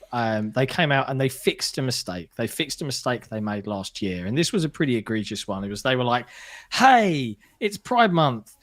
We're going to give exclusive Pride controllers to loads of influencers, but not you. Bye, everyone. Yeah, that blew my mind. I was like, wow. I was like, they really announced this and was like, oh, but by the way, y'all can't buy this. You can't buy this. I'm sorry. It was like the most... it was a big oversight. Now, we gave feedback to Microsoft PR. I know Jez and the Windows Central team did. The community did on Twitter. And obviously, they've remedied that mistake. So they took Design Labs offline. To an extent. We'll get into that. So they took Design Labs offline. We all thought it was going to be the Morbius Special Edition controllers. I love Morbid time. The speculation was wild. Everyone's like, "Oh, they're going to do Elite. They're going to do Elite." I wish the they Morbius would do thing. Elite, though. That was my joke because the artwork had the trail stuff that that Morbius has. So I'm like, oh, they're going to add morbing ability to the Design Labs controllers. You can still put It's Morbid Time on your controller. I'm sure you can. You could just do that. And that movie's coming back to the cinema too. Never underestimate the power of memes. I think it's still going to bomb, but for sure. Yeah, it's a horrible. It movie. came back yesterday and it bombed horribly. It made $80,000. That's it. Yeah, it's a horrible movie. It's funny. So I saw a lot of wild speculation. We saw, oh my god, they're going to do Design Labs Elites. We saw, oh my god, they're going to do Design Labs with haptics and adaptive triggers. And I thought, I reckon you guys are getting out of control. Like, I don't think that's what this is going to be at all. And it was the Pride controllers. You can now choose the Pride designs within Design Labs, which I guess is better. It's better than nothing. Yeah, it's better than nothing. Definitely adds some customizable flair.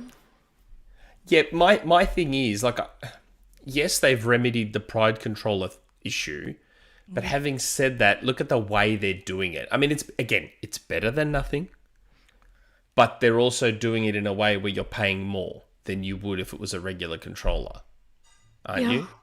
That's well, 10 or more, I think, is for a Design Labs pad. Okay.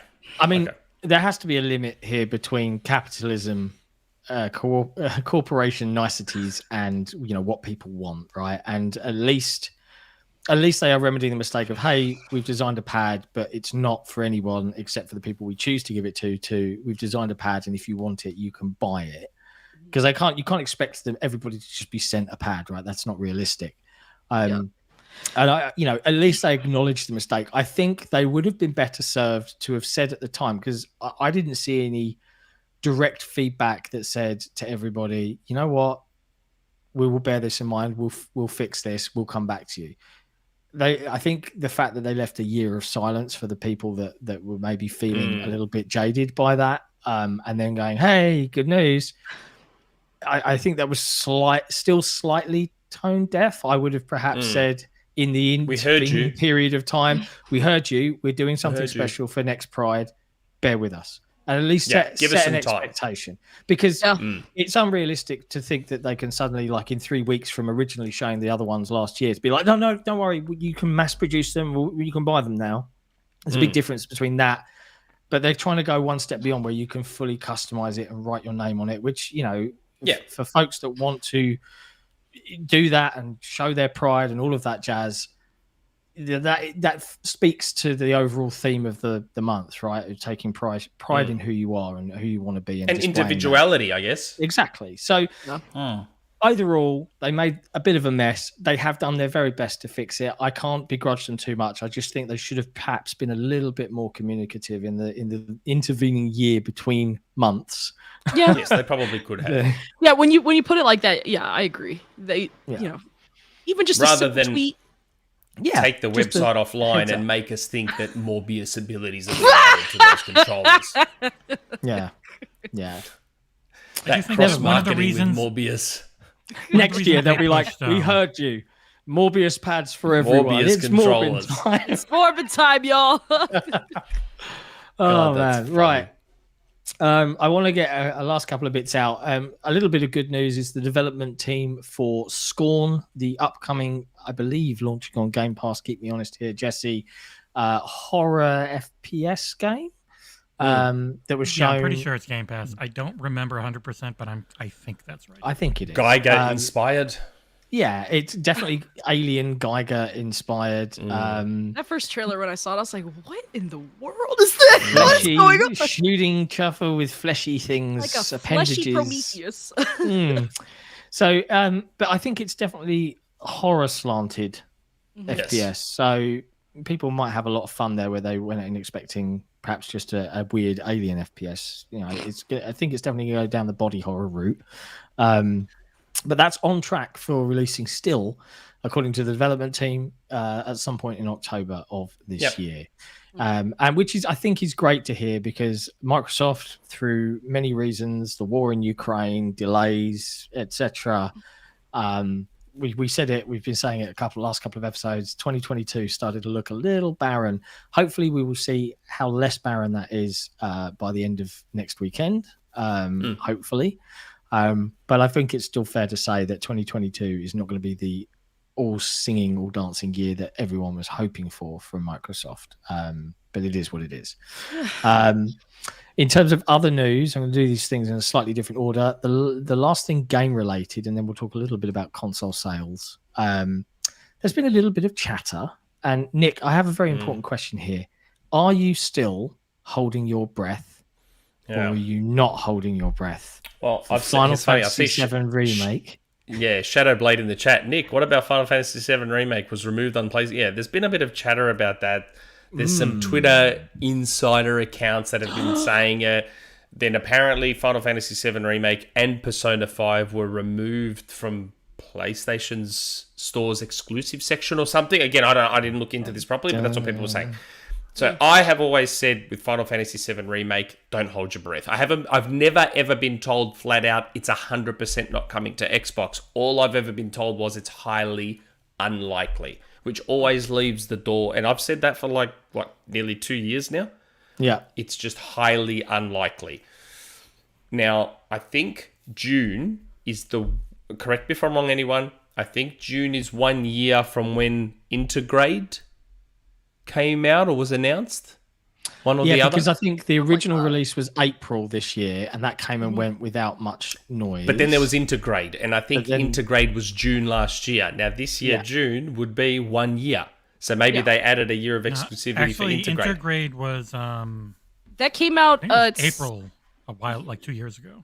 Well, I thought it came out on PS4 in April, like April 10th, and then it says, like, like the PS5 version came out June 10th, so 6 days from now it would be a year. Oh, well, there you go. So June 10th, Yeah, and then if you factor in the PC version, which was not very good, at least at launch, I don't know how it is now. It's still bad. It's still bad? Oh, jeez. Oh, it is literally just a PlayStation 5 game in a wrapper with no options or anything. It sucks. What? It's dog. So, Why would Who you does put that that on nowadays? PC? That's sloppy. Square, because they have no money. Oh. It just okay. Yeah. That makes sense, but like also like that year is about to run out. So I've always said don't hold your breath. Maybe now hold your breath a little bit. I reckon maybe now hold your breath a little bit. It's looking like there might be a decent chance it's happening. Fingers crossed, hey? For those. This isn't me saying I've been told anything. I'm just saying I'd be surprised. You feel a little more hopeful. How about that? There was another game that was also removed from the exclusives list on Persona 5, I think. Yep. Now that one I did say again. All I ever said with Persona 5 was they are trying. Microsoft have been trying for a while to get Persona 5, and I think others as well. I think Persona 3, Persona 4 Golden. I don't know the Personas. What the hell are the Personas? 4 Golden came out on PC. Okay, so I think they. Isn't it Steam Deck verified now? I don't know. I was just thinking I'm not sure. I think I got recent. But at the time, I said franchise. I didn't just say Persona 5. I said there's another franchise they're trying to get. So that would be more than just Persona 5. And it stands to reason, speculation-wise, considering how they handled Yakuza and Game Pass, and they've seen enormous success. They can then go to Square and say, look at all this amazing success Yakuza's had since we did it this way. Would you like to emulate that with these franchises? And we also need money, says Square, and they take that money. But yeah, we'll see. Last bit of conversation before we talk purely, and we're just going to go into Fantasyland and talk about what we expect to see. We'll go person by person and talk about the show. Been a bit of chatter online recently about sales, right? I think Sony recently announced 20 million sold, around that mark now for PS5. I thought it was 19.3. I think it was. I swear it was. I saw an update earlier today that said they 20, said 20. 20 as of whatever blog post was most recent. So 20 million, great. Is it a blog post? I thought that games industry. It might have been. I think that's if I recall. Yeah, I think it was. Yeah, it was. They surpassed 20 million worldwide. GameIndustry.biz reported that. Yeah. There you go. Well done, GameIndustry.biz, and thank you, Taylor, for the correction on that one. So the good news is here. Great. Next generation consoles are selling. But I then saw lots of weird chatter across the gaming Twitter sphere, particularly that Microsoft are also doing fairly well, right? What was the number we had from Microsoft? 18? We did. I swear we got 18. No number, didn't we? We didn't get. Microsoft doesn't report numbers. I guessed 18. When we were giving our guesses, I said I guessed around 18. Okay, so we know Microsoft doesn't give numbers pretty well.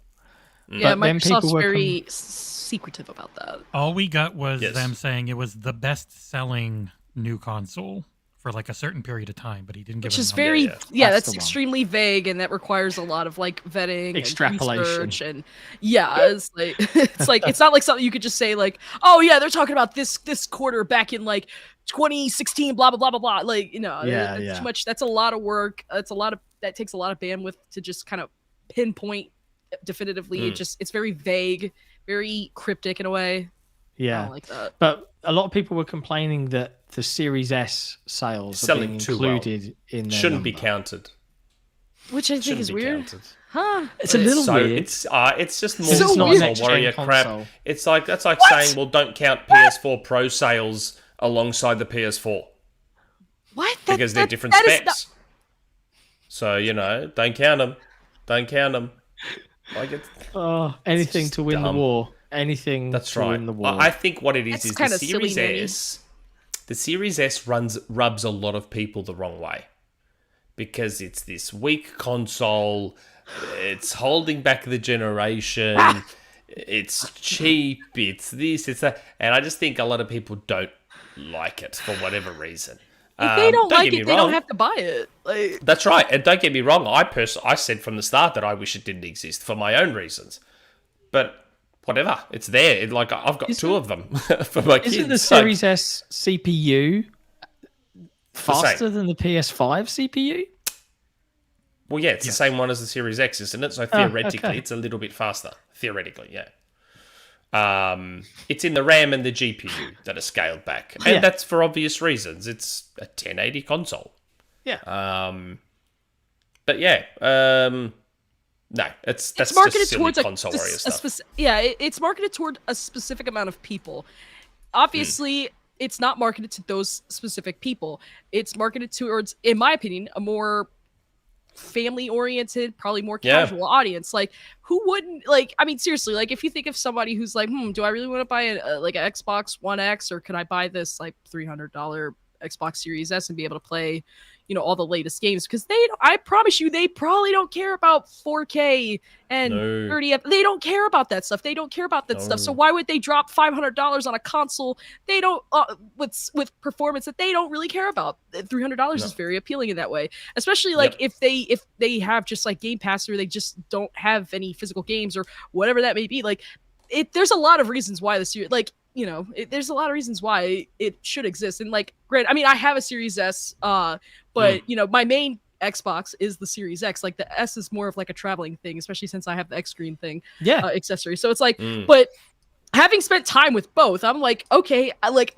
playing with the Series S, because I thought that at first. I was like, did we really need this? And then having experience with it, playing with it, kind of putting all these like different scenarios of like, who does this make sense for?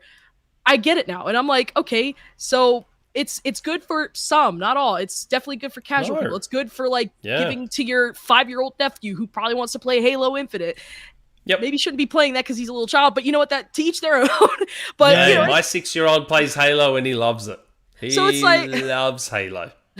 So it's like stuff like that. Like, it's like, again, like, you shouldn't, like, if you're gifted, like, it makes sense to give it to a 10-year-old kid, give it to your son or however, like, or someone who doesn't care about graphical fidelity and the console war crap. But not even just that. But for not even just graphical fidelity. A lot of people still have 1080p TVs. Yeah. A lot of people still have 1080. They still have 1080p TVs, and like, I mean, 4K's getting more mainstream, but it's like a lot of people, they definitely don't care about HDMI 2.1. I'm pretty sure most common people on the street don't even know what that is. So it's funny. When I went into a physical video game in the UK when I took my boy out, and we were having a look, and I was, how much is Switch Sports? And I was like, it's 40 quid here, and I looked on the store, it's only $29.99 digitally, so that's where I'm going to buy it. But I just popped to the front counter. I was like, hey, I've given my boy my old Xbox One X. What is it for trade-in towards the Series S? He was like, oh, okay, so trade-in towards the next one. And it was like, oh, it's like 125 quid. I'm like, okay, great. That takes a 250 quid purchase down to 150. I don't need to buy any games because he gets all of my games because I make his console my home console. Yeah. I've already got a Series S pad and a million other pads here. Okay. Done deal. Like, I'll do that next payday. And because I was, his dad, come and look at this, and I'm watching Minecraft just chug on this, and the loading times. I'm like, I can't do this to you anymore. So this is this is punish. This is a punishment. Like, me waiting here is more annoying to me than anything else I've done today. Waiting for this to load so you can show me a tree house. So I'm like, right, that's it. Next month we're gonna get you a little Series S, right? And kids don't care about graphics. If there's one thing this generation, last generation have shown with Roblox and all that, my son plays his Series S on a 65-inch Q70, which is a 4K TV with 2.1 and everything. And I've got everything cranked up to either 60 or 120, and he doesn't care what the graphics look like. He just plays the game. He like, play the game. They don't care. They don't care. Yeah. Like, it's if they can play Roblox, they can put up with anything. Put it bluntly. That's one thing I like about this generation of kids. I mean, I hate the fact that they play broken, janky games, Like, he is Like Roblox. smashing. Yeah, like Roblox, and he's smashing Goat Simulator at the moment. But That's deliberately janky, I feel. Yes, that's right. It jank, is. It is. But it's fun. But I love that this generation of kids don't care about graphics at all. Where I remember as a kid back then, we all cared about the graphics, even though it was like the 8 and 16-bit generation. We all used to care about the graphics and marvel at the graphics. And that's led to what we have now, 30 and 40-year-olds that sit there and pick apart the trees and pick apart the grass and blah, blah, blah, blah, blah. I was that kid These when I kids- was... Yeah, like we all early used to do 2000s. it as kids. Yeah. I was like one of the only Today's kids kids. then. Yeah. Yeah. People care. Which Today's is nothing kids wrong don't care. with it. No, it's great. I actually think it's a fantastic thing that today's kids just don't care. Is the game fun? Do I enjoy it? That's all they care about. That's all that matters. That's all they care about. It's the yeah. best. That is the best. My cousin, one of my youngest cousins, she has an Xbox Series S. Her parents got her one for Christmas, same year it launched. Like, I was able to help my aunt get one on pre-order day, which was chaotic, but somehow it wasn't that much of a pain in the butt for her. Probably because she was trying to get a Series S, not a Series X. But I digress. But she has the Series S, and I was like, but she cares more about playing Fortnite on her iPad, and when she wants to do that again. I mean, it's a lot easier to do it now because of Game Pass and all those other things. But even before that, she was more keen on playing it on mobile devices on her iPhone or something. She didn't care that it would run better on her Series. She didn't care. She just was like, "What's the most convenient way for me to play?" Yeah. Like, yes, absolutely. Yep. I was mind-boggled, truly. Yeah, my kids have a Series S, but they still play Fortnite, probably more on their Switch, and it runs horribly on Switch. It runs and looks horrible. 10 FPS. That's what I'm saying. Happy. Kids don't care. Like, they just don't care. And it's that part I like. Because hopefully that will lead to games no longer, and developers being ground into the mud to get these AAA productions. Like, I'm hoping that'll pull back a bit in 10, 15, 20 years, hoping. But maybe I'm hoping against hope. Yeah, but yeah. Super chat. Yeah, go on. Hit us up with some super chats. From our friend Jason. Allow me to give you some insight into next week's show. Gears Collection announced and dropping end of this year. Gears 6 teaser and Unreal Engine 5. 2023 date. Thank you. Spoken into reality. Drawn up. Boom. There it is. If only. Gears fans want more Gears. They do. Last little bit of update or a little bit of news that Jesse kindly reminded me of was Warhammer Darktide got dated. Is a day one Game Pass release. So it's another game dropping straight into the sub service for this year, September 13th. So let's talk about the showcase. Let's talk about Xbox and Bethesda. And not gonna go too long. Let's a little bit of predictions, a little bit of thoughts about what we're going to see, what we're not going to see, and we're going to put Taylor on the spot first if she's ready and willing. I'm ready to discuss what are you hoping to see, what do you think there's no chance in hell we're going to see, and what's the one more thing? What's the one more thing that they could turn around and be like, here's one more thing, and boom, something you completely out of left field. Ooh. No pressure.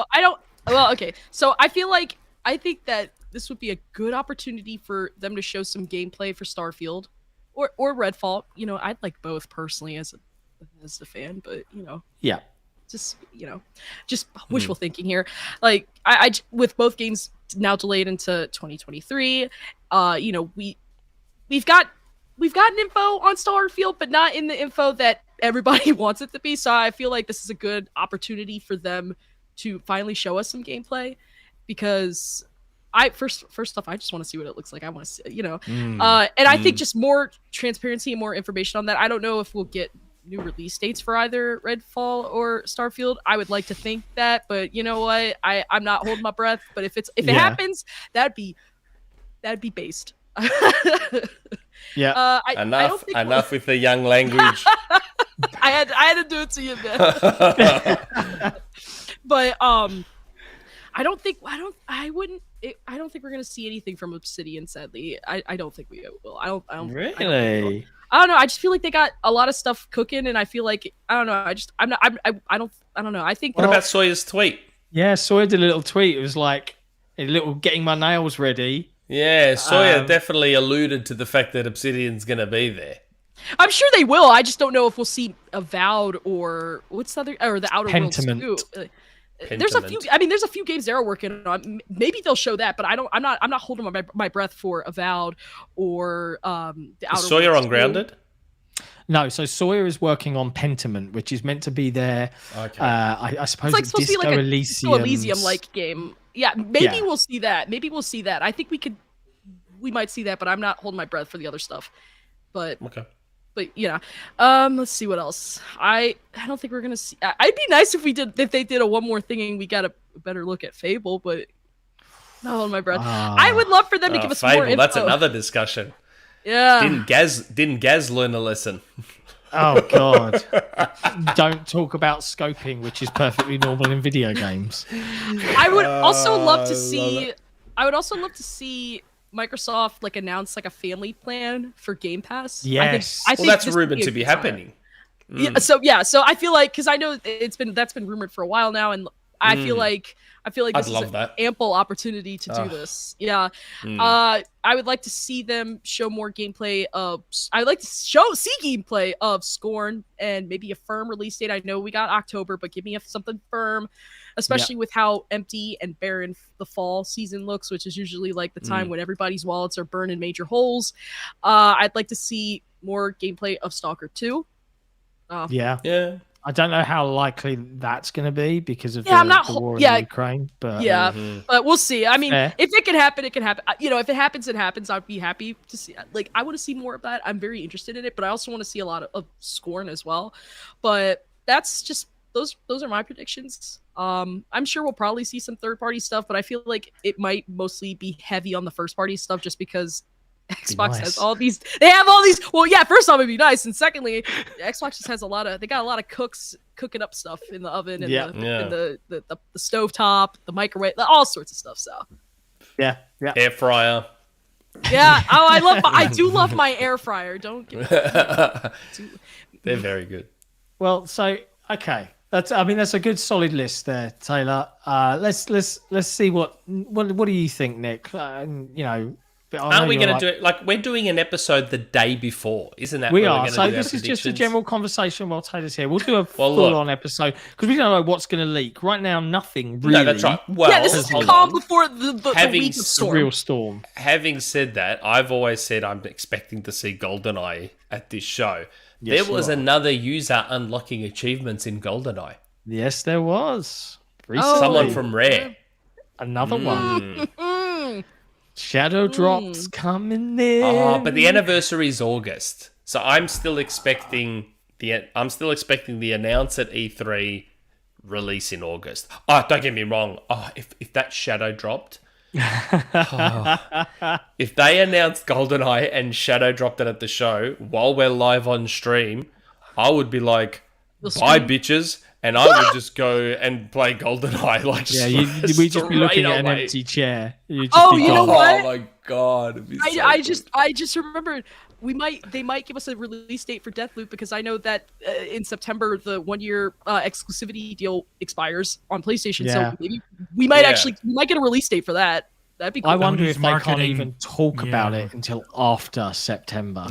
Yeah, I do wonder. Yeah, I wonder. God, it wouldn't surprise me if they were like it wouldn't surprise. I mean, again, I don't know. I haven't seen the contract. I don't know, but it'd be cool if they did that. It would be. Yeah.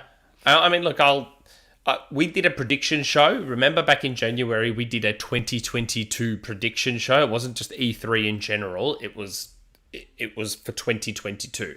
And did you have ABK getting acquired on your bingo list? Yeah, no, I did not. You had it on a shopping list that was not going to happen, and then it did. Yeah.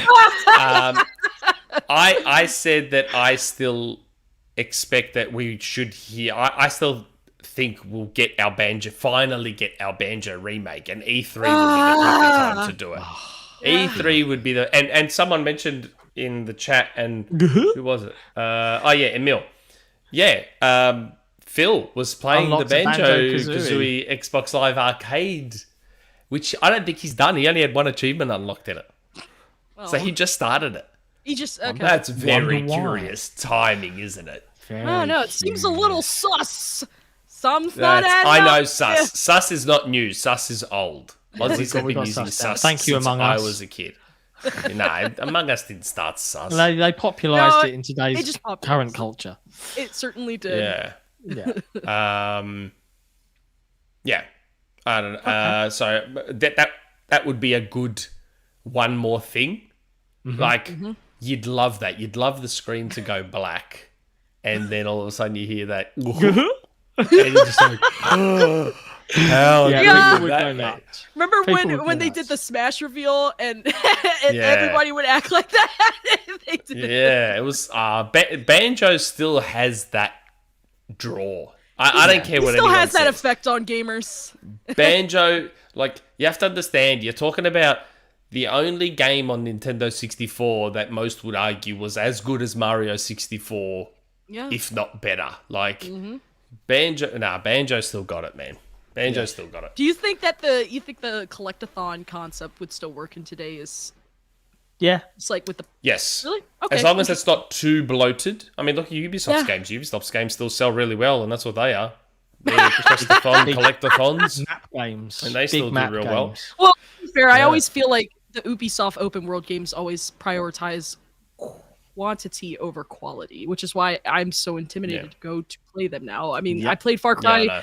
I played Far Cry 5, and then I started Far Cry 6, and then I got so overwhelmed. I was like, it's too big, and not in a good way. Like, because everything just felt so samey. I was like, if everything, like, it's so cool that this is a big world, but if there's like 4 or 5 things and they're just tenfold, is it really that big, or is it just an ocean wide but a puddle deep?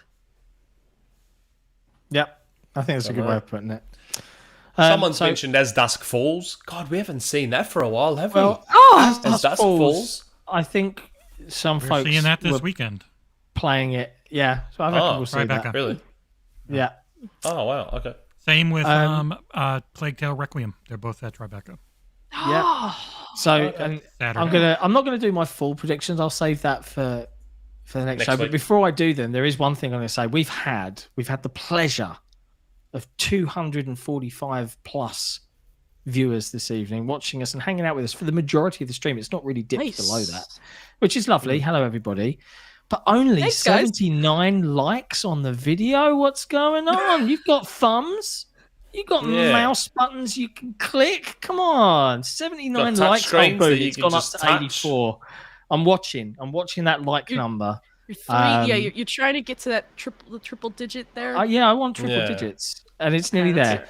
Thank you very much, viewers, for clicking that like. It does help us out in the world of horrific YouTube algorithms. Yeah. If Tom Henderson can buy me a monitor, you guys can hit that like button. There you go.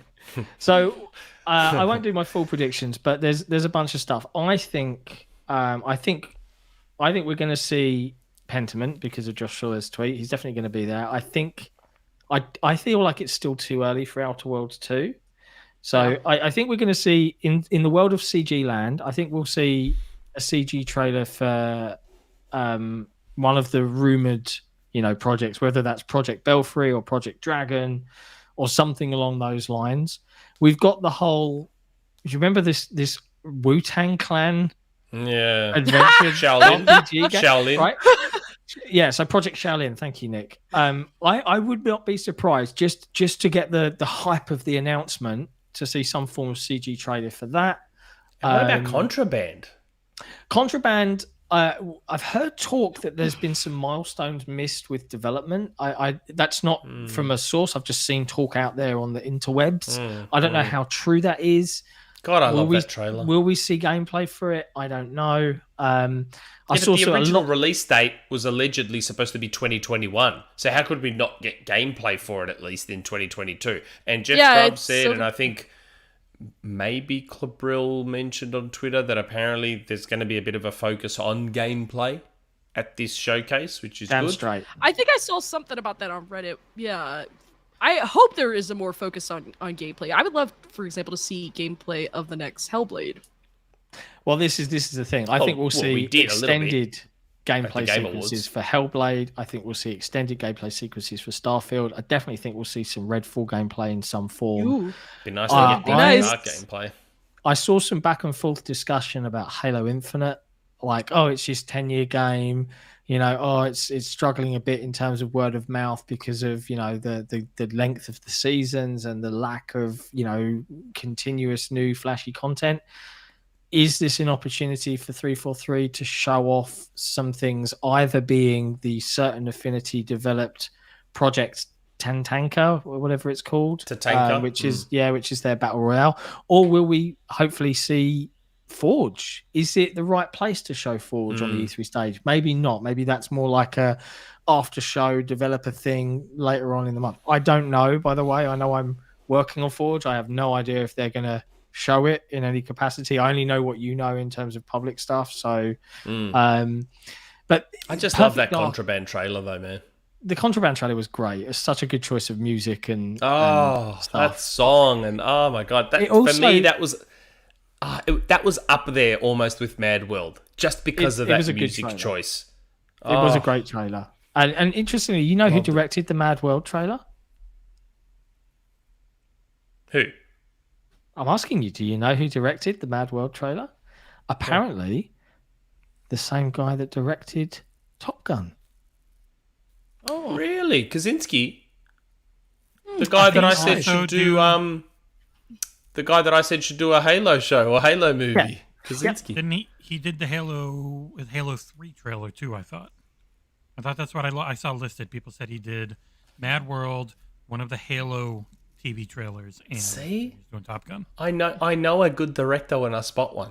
See that? Got the range. Because he was originally meant to be David Fincher. But then Kaczynski took over. So I thought you'd like that because you were talking about how much you rated him as a director. But yeah, because I love Tron Legacy. Like this guy Kaczynski, he gets mood. He knows. Like look at the difference between something like Mad World and Tron Legacy and Top Gun Maverick.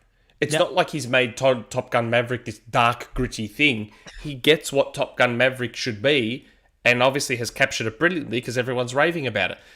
This guy gets mood and he gets tone. That is why I think he'd be great for Halo. Yeah. Because he gets it. Yeah. I've seen nothing but evidence to back that up. So, but yeah, in terms of one more thing, I would love to see some actual, here's what Perfect Dark's going to look like. Here's how we're revolutionizing FPS and bringing back this very old franchise into a modern realm. I want to see crazy FPS Mirror's Edge style movement and combat. I want to have my mind blown. That's what I was told it looked like at one point. The phrase was John Wick-esque. I'd love it. I would absolutely love it to see that kind of. I'm vibing with it. So good. Yeah, I that sounds fun. I'd play that.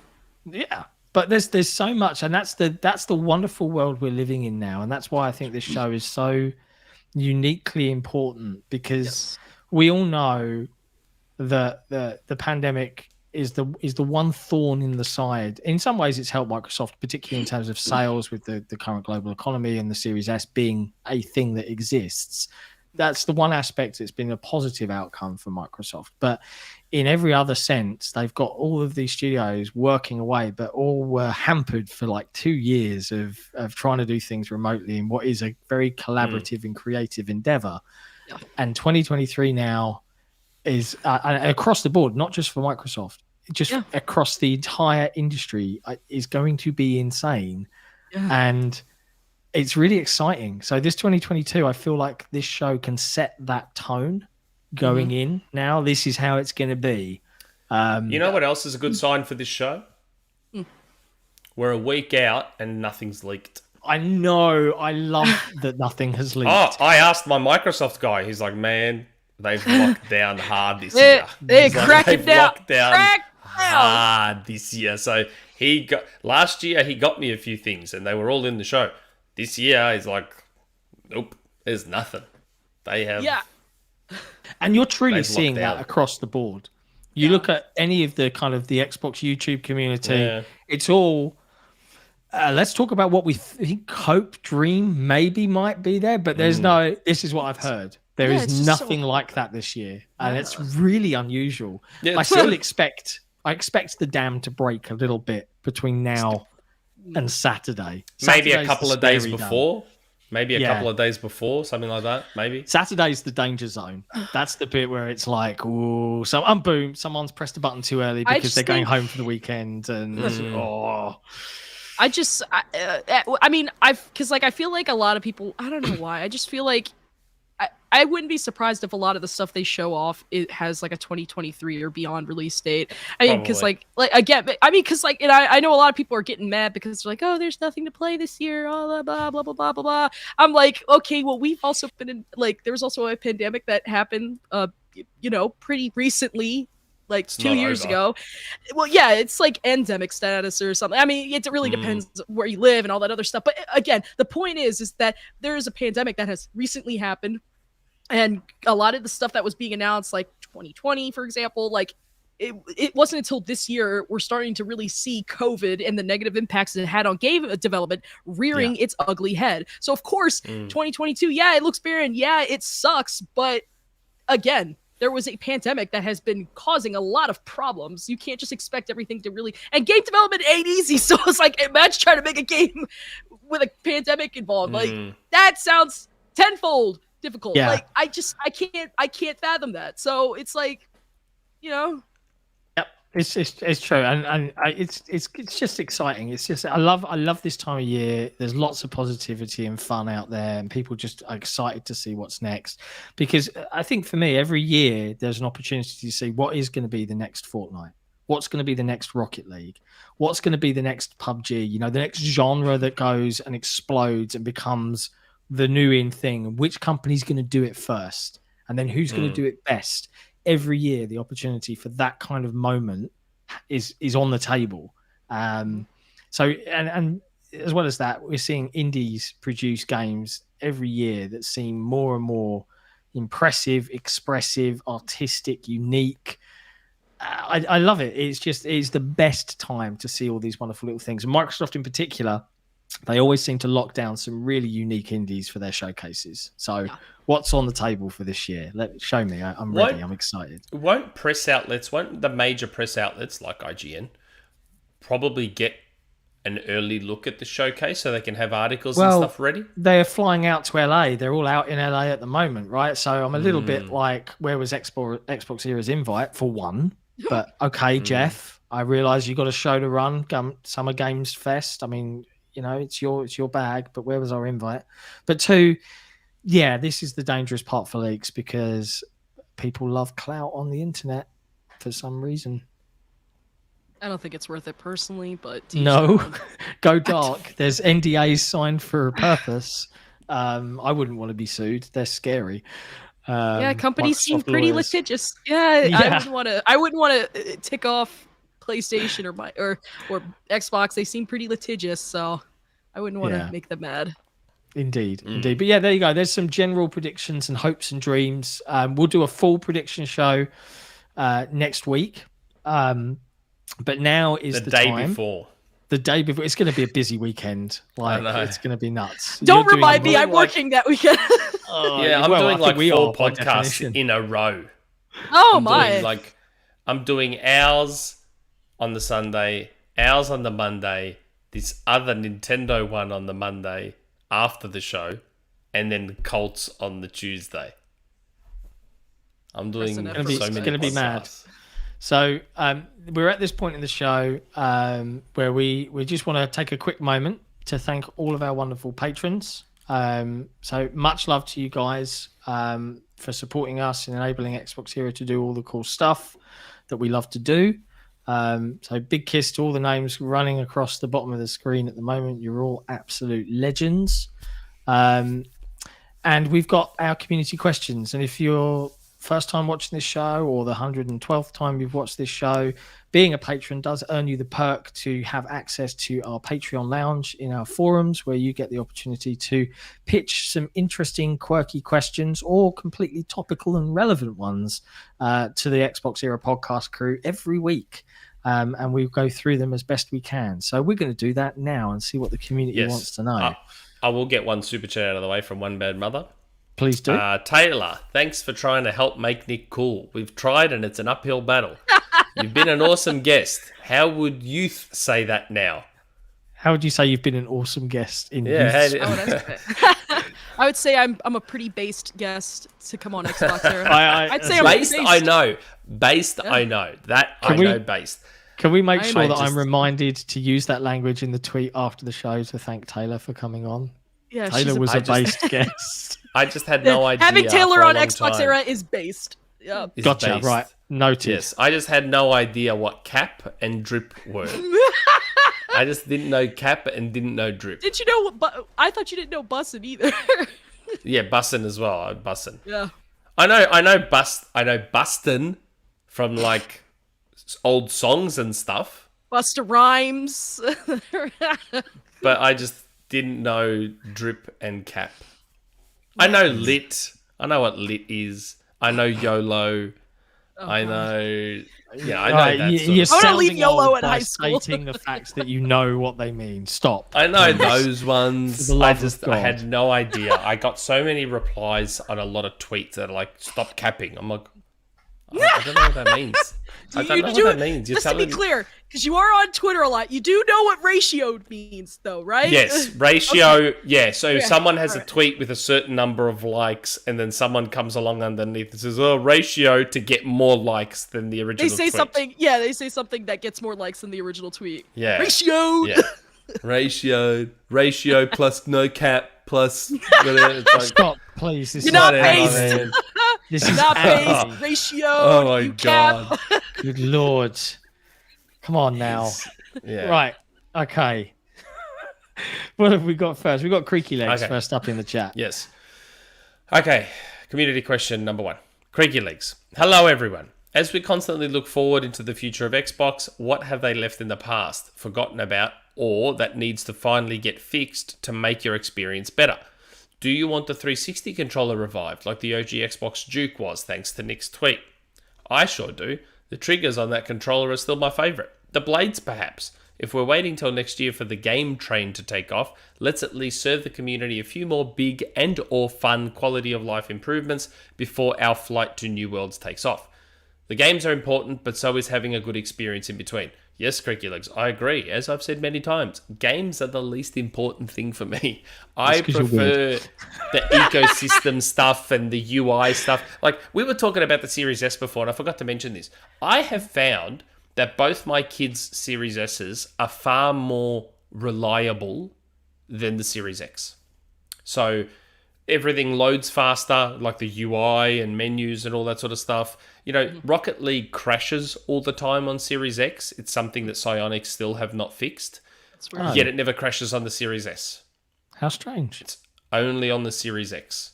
I just find that the Series S does that UI stuff in a more reliable fashion than the X does. And I've had two X's. I've had a base one, and I've got the Halo one.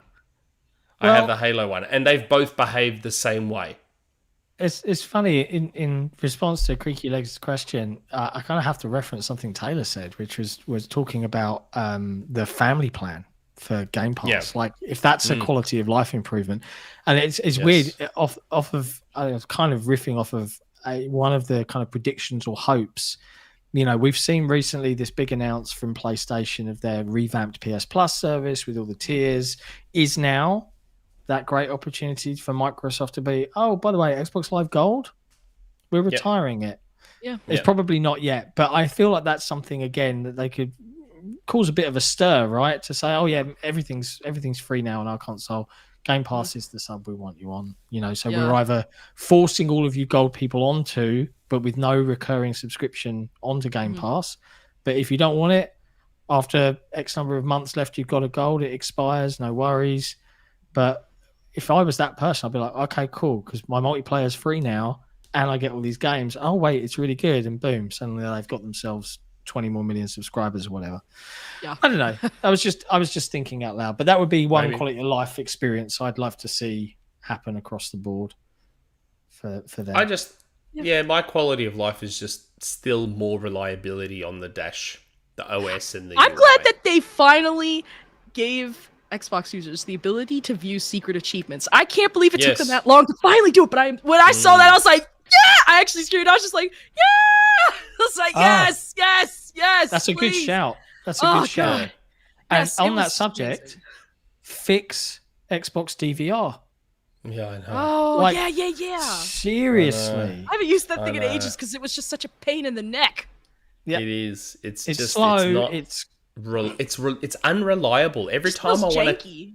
every time I want to trim a video clip, sometimes it just won't work. It'll just crash and be like, "Nah, sorry, can't do this." I don't really feel like it. Yeah, it's just a very unreliable, clunky UI to this day, and that's what bothers me. That's the stuff I want fixed, and I get it because it's doing a lot, but man, and look, Microsoft are good about responding and listening. You know, Eden Marie on Twitter, you know, she joined our Discord as well, and she's great about responding to that sort of stuff, and they're good about it, and I feel for them because, again, I have this sneaking suspicion that the Xbox OS is this Frankenstein's monster of things that it's trying to do. It's got to consider backwards compatibility, and it's got to consider Xbox One legacy stuff, and it's got to consider people that might still have their TV tuner plugged in for one guide, and it's got to consider... It's like, there's just a lot that it has to do.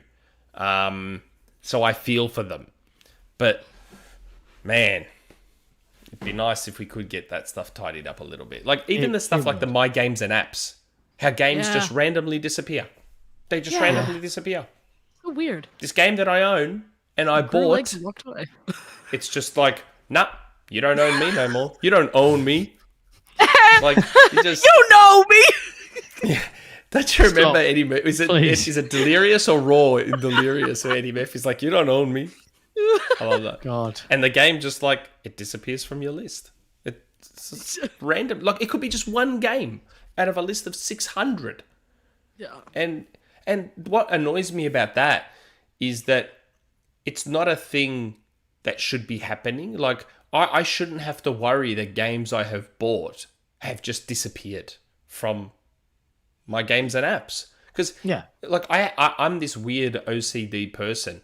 And when I realized that this stuff was happening, you know what I started doing? I started creating like a log. So I started recording my games and apps to make sure stuff wasn't disappearing on me. And that's how I've discovered some games disappearing. Now, if you're not a stupid weirdo like me, how are you going to discover this stuff? How would you discover that a game just went missing from your list? Like, but it's not something you should have to worry about. No. I have to admit, I've not experienced it personally, but I can That understand you it know might of. be- That Yes, fair.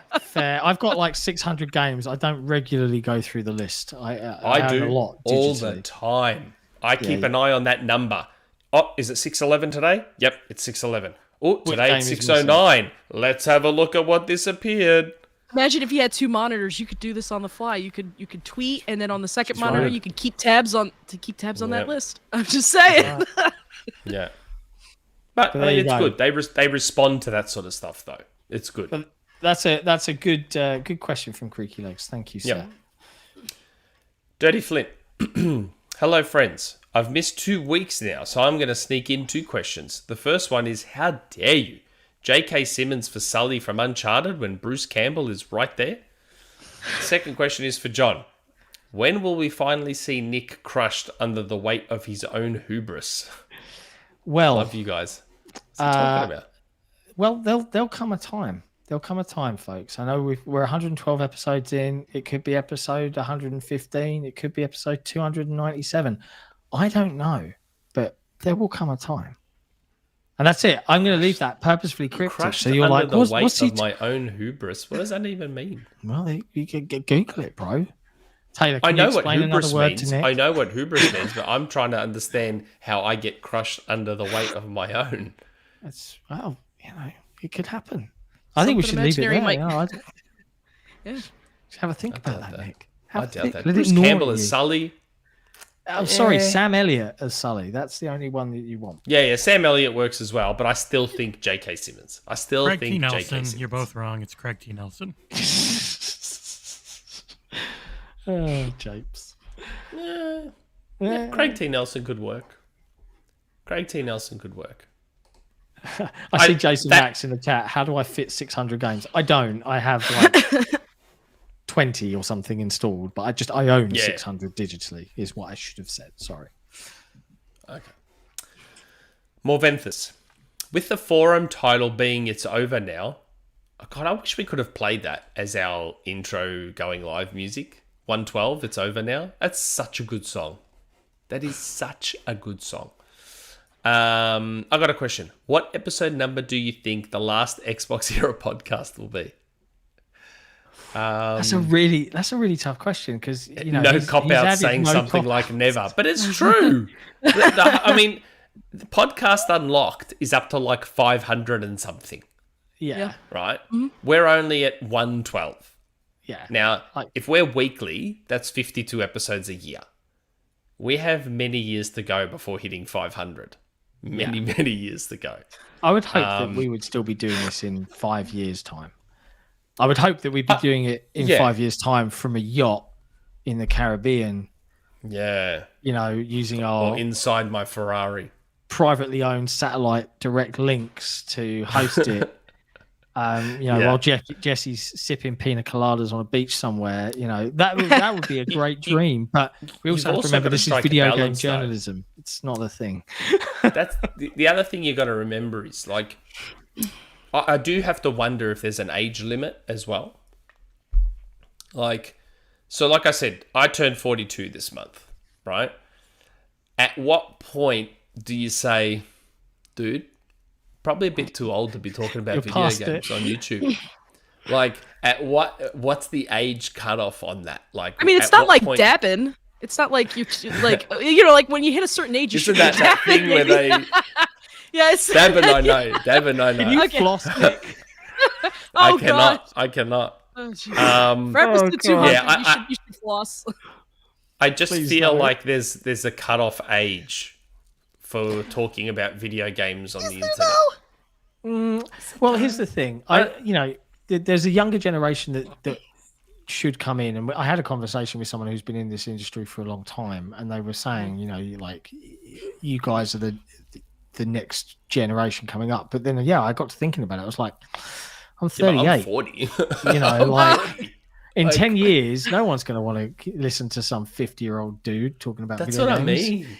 Look at the poor guys at Giant Bomb. Love them to death, but they almost hate this now. They almost. That's hate what I mean. And like, everything there's an extra layer for me because of all the abuse I cop online. I don't know if I want to keep dealing with that past 50. Like, I don't know. I feel like I say Food for Dogs follows us. She's from New Zealand and she loves video games and people love her. And she follows our channel. Okay. Wow. I just imagine Nick is gonna hit 50 and one day he's gonna log onto Twitter and someone's like giving him crap and he's gonna be like, I'm too old for this ish. Yeah. I'm too old for this shit. I'm gonna pull a Mel Gibson and just be like, I am too old for this shit. Actually, not Mel Gibson. Danny Glover. Danny Glover. It's Danny Glover that says I'm too old for this shit. Yeah. Yes, we're not too old for this shit. Yeah. Although Mel by Lethal Weapon 4 is like, maybe I'm too old for this shit. Good films, though. Good films. They're so good. Lethal Weapon movies are great. Yeah, great fun. Great soundtrack. Don't bring it back, though. Please don't bring it back and go with the fifth one. Leave it alone. The fourth one ended beautifully. Yeah. And Jet Li was great. And Jet Li was great in that. Leave it at 4. Please don't try and bring back Lethal Weapon WB. Please don't. But yes. Look, if we're going to put a number, let's say 1,000. Yeah. That gives us a few years. If we're getting to a point where we're CBF with all this, hey, there you go, Taylor. What's CBF? That I do not know. I'll be honest with you. Oh, look at that. Well, I would say it's normally presented as CBA. No, CBF. In Australia, sure, but the typed version definitely in Australia, CBF. In Australia, it's CBF. Can't be effed. CBF. I've never heard someone use that as. Wow, that's maybe a British Australian acronym going on here.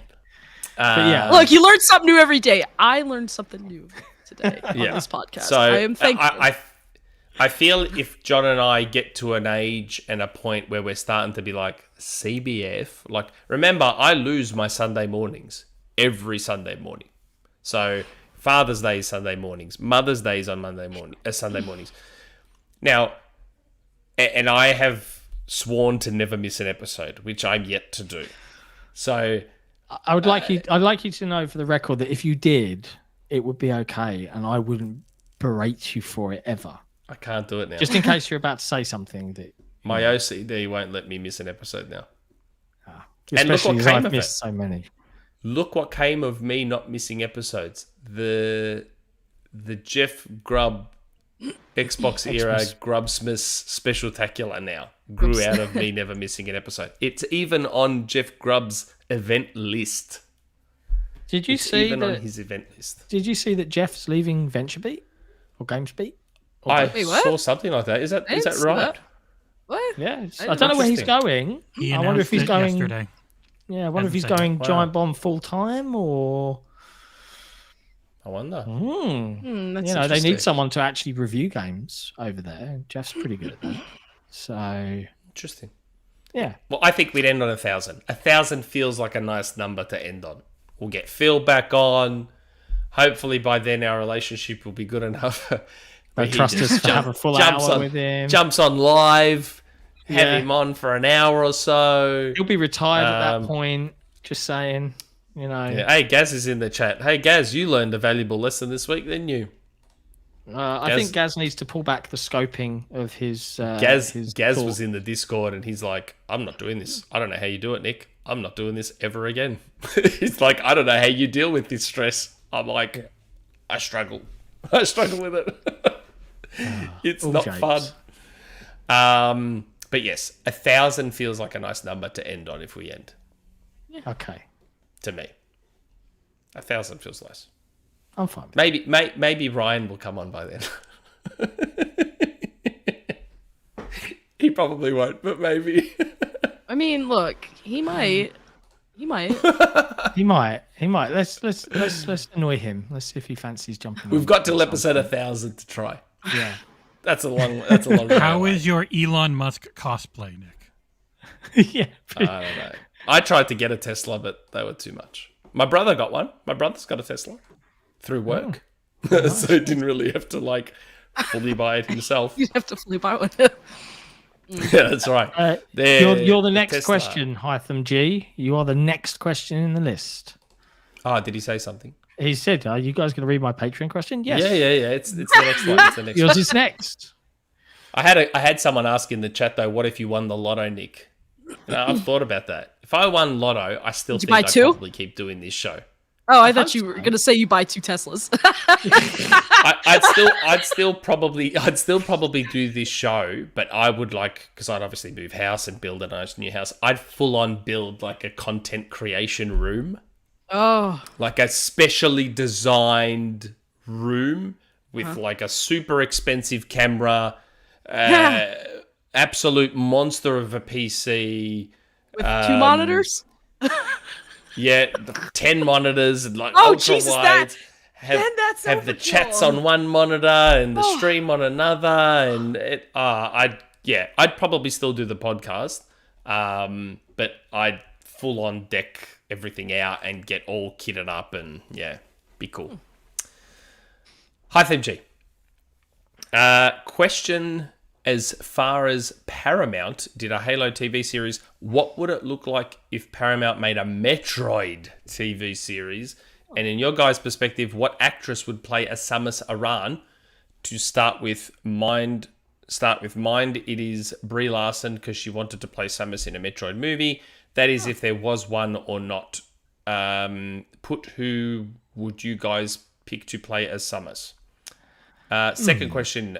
What if Neil Blomkamp, I assume is meant to say, it says You gave it your best Blomkin shot. there. You gave it your best shot. It says Blomkin there, but I assume he means I think he Blomkamp. should change his name to Blomkin. That would be Yeah, I like Blomkin more. I actually like Blomkin more.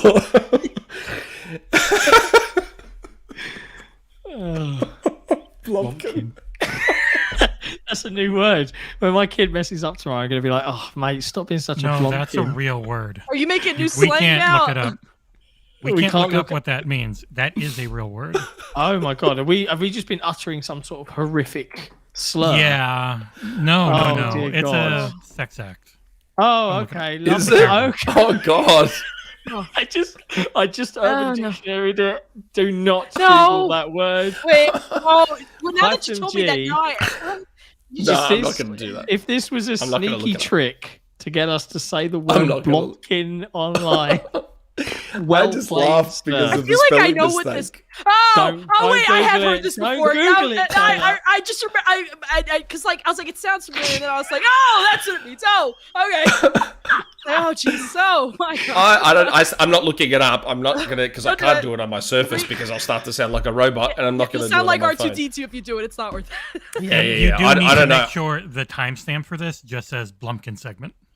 I just laughed at the spelling mistake. It really made me laugh. Just make a new segment where each podcast episode, Nick learns like a new slang word. Yeah, Oh, that actually or- might be a good segment. That might be if people send in slang to And me. you have to use it in a sentence at in a least once in the sentence. episode. And we have to Okay. really vet it and make sure it's okay to use. That too, that's yes. No. Please do that. Please do that. Yeah, yep. Okay. Second question: what if Neil Blomkamp, James Cameron, Joseph Kaczynski, Peter Jackson, James Mangold, and Duncan Jones were all a producer and a director of the Halo movie? As far as it has to be a damn good one, also, wasn't there a movie where it had multiple directors and producer of a movie? If there is, please name me one. Well, I know that Blomkamp had started doing the Halo movie, which then became District 9, With Peter Jackson producing. which was amazing. Yeah. Well, I know from Dusk Till Dawn switched directors halfway through, which also bled into the movie itself and is why Dusk Till Dawn is so infamous. So Dusk Till Dawn started as like a... Has everyone seen Dusk Till Dawn? Yeah.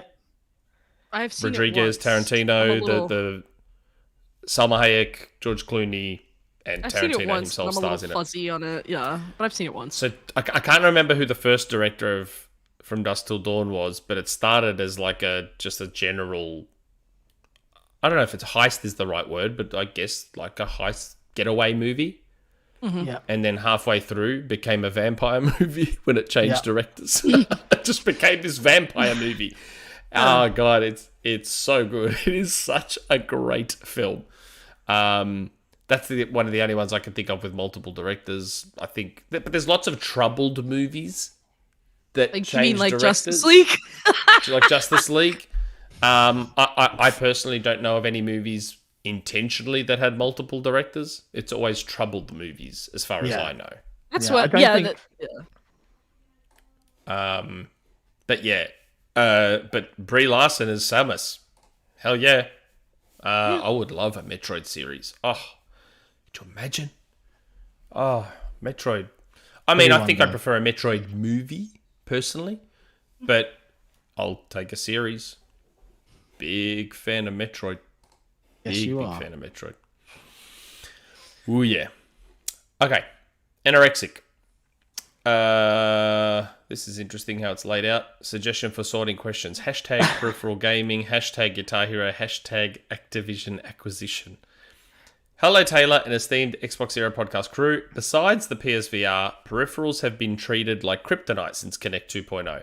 Ironically, it would be the best time to introduce peripherals because of the commitment to make games and peripherals forward compatible. Also, accessibility.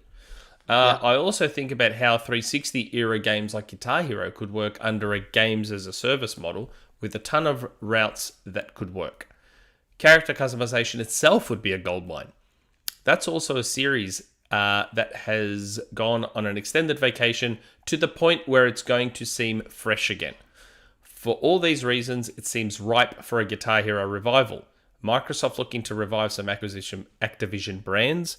My question is, how feasible is it for a Guitar Hero revival? Many of us have closets full of Rock Band and Guitar Hero instruments. Yes. And don't want to add to the clutter, but a commitment to make a new instrument peripherals perpetually usable would convince me to do it all over again. Me too. I mean, you can see in the background. Let me move. That's a DJ Hero deck. That's the limited edition DJ Hero. I got rid of all Is that my a framed piece of tech I see on your wall? That's the grid Game Gear. Yes, that is the grid Game Gear. Yes. Yeah. See, I would love, great. I used to have Guitar Hero guitars and the Rock Band set, and I've got rid of it all now. I would love to have it back. There's a user on the forums called Firewolf who does a Rock Band update thread, where he talks quite a lot about what's coming to the store. I'd love for it to come back and be reasonably priced, because they were really fun back in the day. And it's something I think... Loved Guitar Hero. It just got oversaturated. Yeah. It did. It was like, they did the COD route. Oh, let's just yearly release this stuff. And it's like, no. Yeah. It's like, you can't Call of Duty this. It's not. It won't work. It got over the top. But I would love to go back and or have it come back to the point where I could bring it home and my boy would be like, "What's this?" I was like, "We're going to play in a band together, bro." Like, and do that with my kids, because and maybe that's a reason to go and see if I can find a copy somewhere. But I'd love. I've to still see got that mine. stuff come back. I've got Guitar Hero 3 and I've got Metallica. Yes, I have those as well. I need one the for Metallica Tool. one. Oh, I love the Band, Metallica please. one. Oh, the Metallica one was so good. I think if they bring it back, do it as a free-to-play game, and all the money is made through the tracks you buy. So you just buy the tracks you want, and you just make it free-to-play. Release a little adapter, a little USB adapter that lets you use your 360 guitars. Yeah, if you don't want to buy more. Yeah. Well, not only if they don't want to buy more, because maybe Activision don't want to spend a ton of money getting plastic out there that just gathers in warehouses. That's a good point too. As well. As long as they give me Clippy as an unlockable Rockstar, we have no problem. There's it has far no too beef much with me. love for Clippy from you, Taylor. As an avatar, at least. Maybe We got a little bit of Clippy representation in Halo. I've seen it. I saw the the nameplate in Master Chief Collection. Really now there's the little chain in Halo Infinite. I was like, yes, I gotta get it. Clippy. Represent. Clippy. God bless him. I'd be okay with Guitar Hero coming back. Look, I made a PowerPoint. I did a PowerPoint party a couple months ago with my friends, and my PowerPoint was why Clippy should be a virtual assistant on Xbox consoles. And it was like 7 slides long. I made a very compelling argument. I have my index cards ready, and I got the PowerPoint ready. I just need someone at Microsoft to hit me up and be like, okay, Taylor. So enlighten me. How would this work? I'm like, well, I'm glad you asked. I have a deck already on hand. I was glad that I was able to put it in my contribution to the book. I somehow managed to get Clippy in there. I love it. Love the love for Clippy. I don't know why Clippy wasn't the assistant in Windows over Cortana. Cortana's cool. I found that odd. They retired Clippy, and then they should bring Clippy back. Silly. I know. Just bring it back, please. They're already bringing it back. It's like a slow and steady. But let's just full out do this. And also speaking of just like Windows and stuff, Internet Explorer is shutting down. Was it the 15th? Yeah, I was like, that's creeping up. That is old school. End of an era. Old school browser. Yeah, farewell. Okay, 3 more questions. Cade Forever. Hello, crew. So the Sonic reveal happened, and the response to the trailer has not been the best, as you all have seen. As someone who is not a huge Sonic fan, but has enjoyed some games, Sonic Heroes, I was extremely let down by what I saw. Performance and questionable art style aside, the gameplay itself really caught me off guard. I really, truly thought Sonic would move away from the automated on-rails platforming, jump pads that send you 200 meters into the air with no real purpose than to look flashy, and the auto-pinging lock-on combat going back to Sonic Adventures.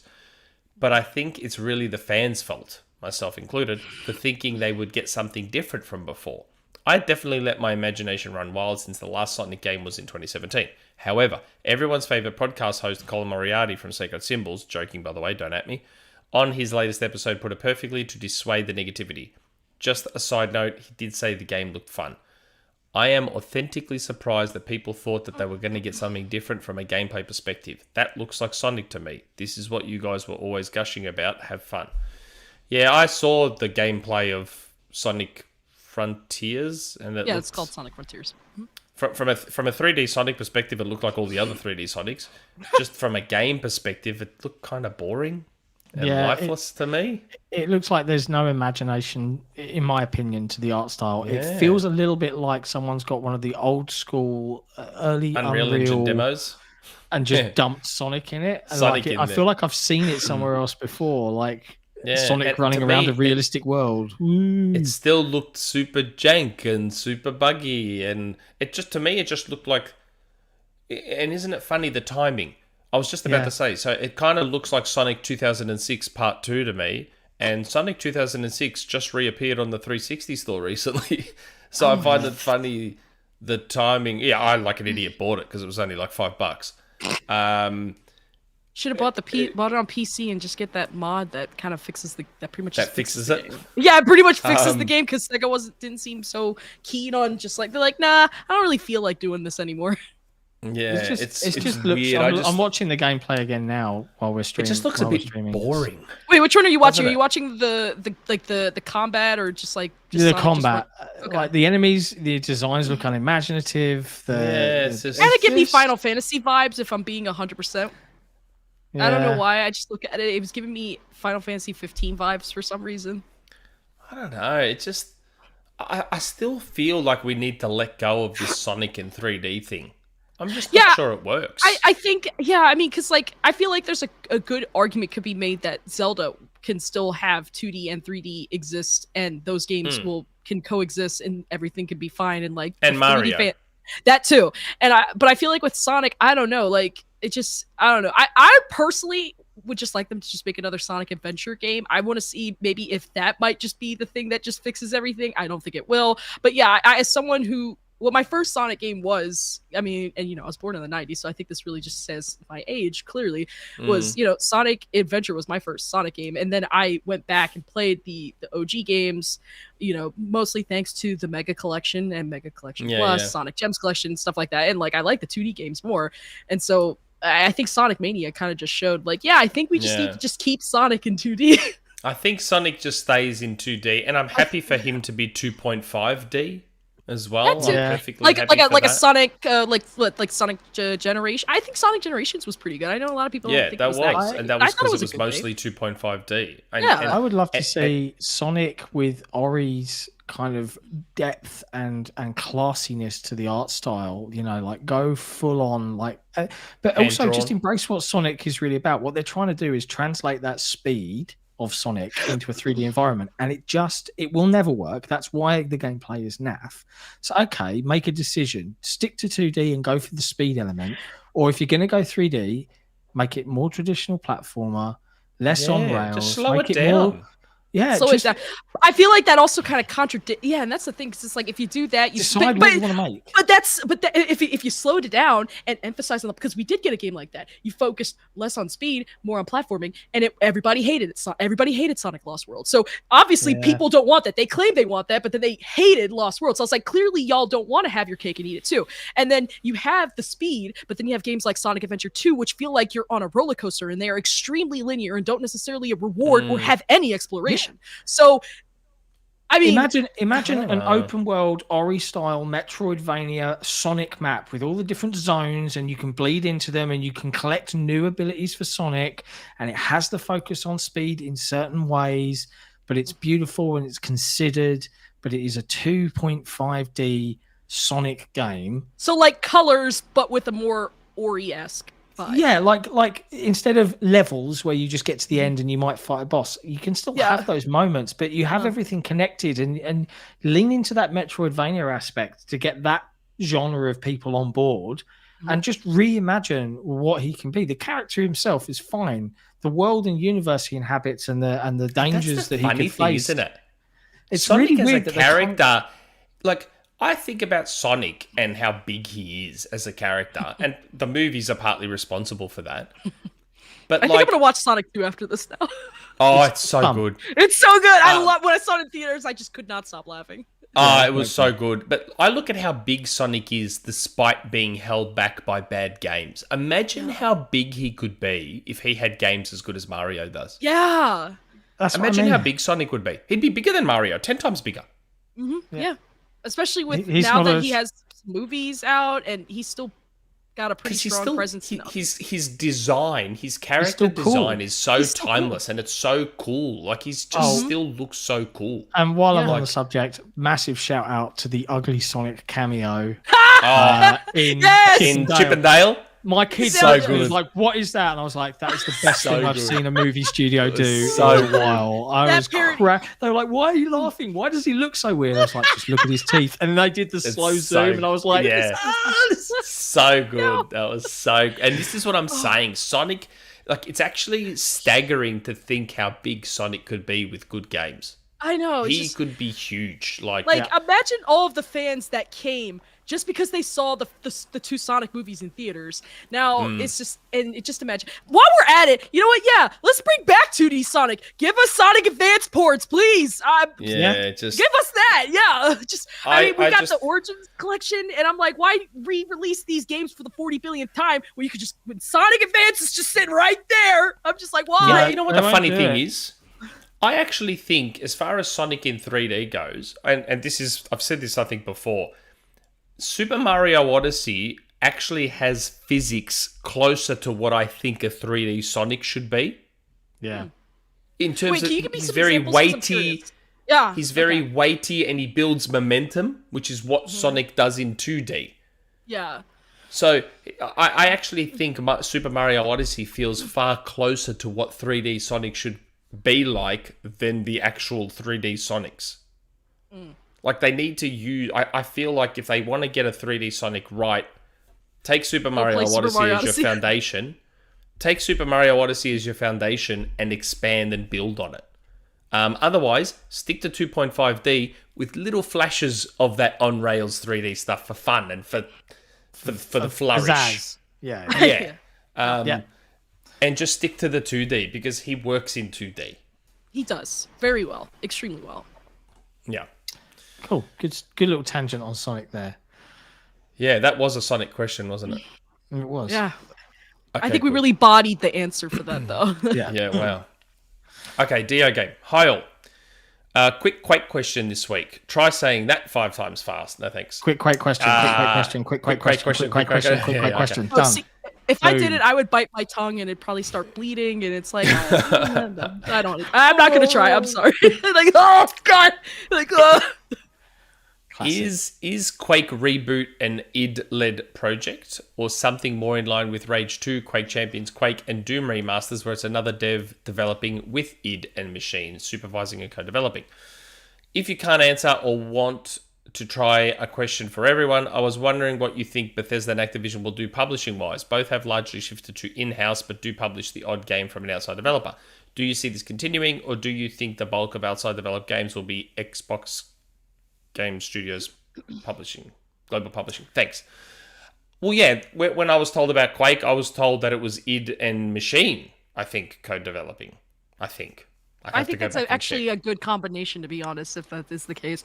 What I want to know is what's going on with Quake Champions. It's been in early access for years now. Why is it still in early access? It's been still a thing? Because I still play it every now and then, actually. So yes, and I keep trying to dig and find out the answers to this, and like nobody, they go nowhere, and I'm just like, what is going on? Why is it still in early access? It's been years.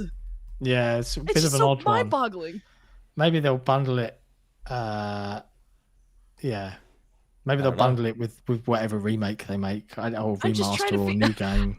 I just want to know what's going on with that, because I actually really liked the whole concept of it. I liked how fast-paced it was.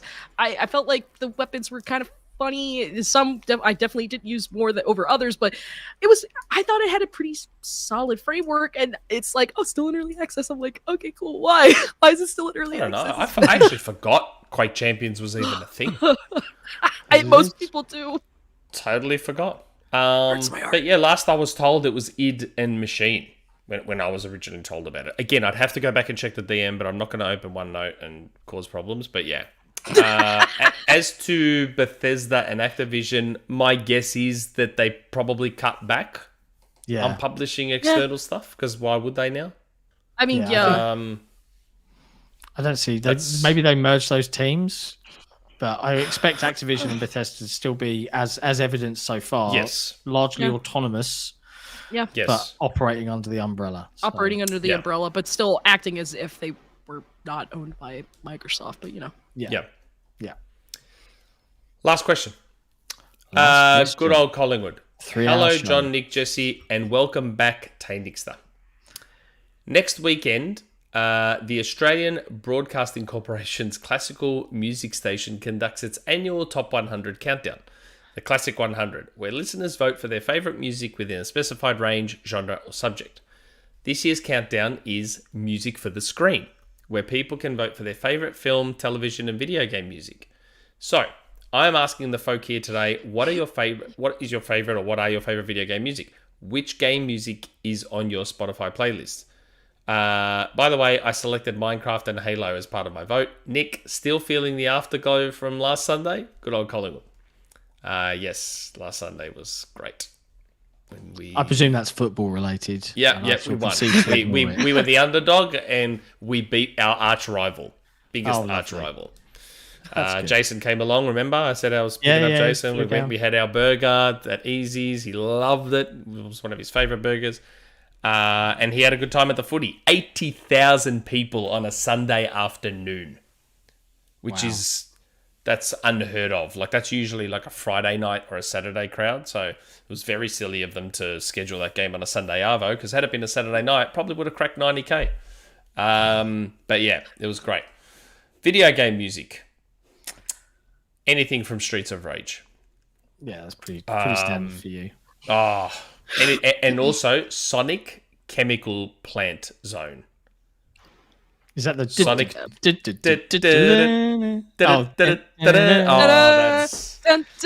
Man, and the acapellas of that are so good. If you've ever Sonic just makes really good music. Let's just. Sega in general nails the music. Like Panzer Dragoon Saga, the soundtrack. So good. Yeah. Would that be yours, Taylor? Panzer Dragoon? Panzer Dragoon Saga. Yeah, that would be mine, honestly. See, I actually listen to it regularly. It's on my Spotify playlist. So I don't have any video game music on my Spotify playlist, but there is one song through all of video game music that has always stuck with me since my childhood, and it's not Halo, even though I could easily fall back to Halo's music because it's usually pretty good. It is very iconic. Yeah. Right, but no, the one song, and if Jesse's on the ball, maybe he can play a snippet, is the FMV song intro to Soul Calibur on the PS1. We all need to shine on to see. So it does that. So that's not in the Dreamcast version?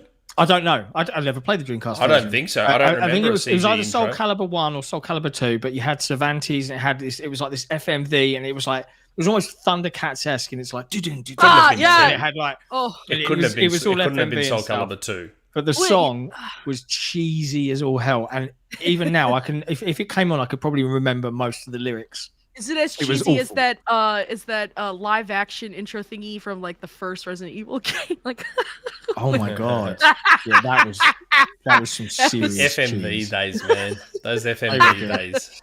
Although my favorite thing from the original Resident Evil was Barry. Is it Barry? Barry's the character in Resident Evil. There's a section where he goes, where you hear Jill go, "What is it?" And he goes, "Blood."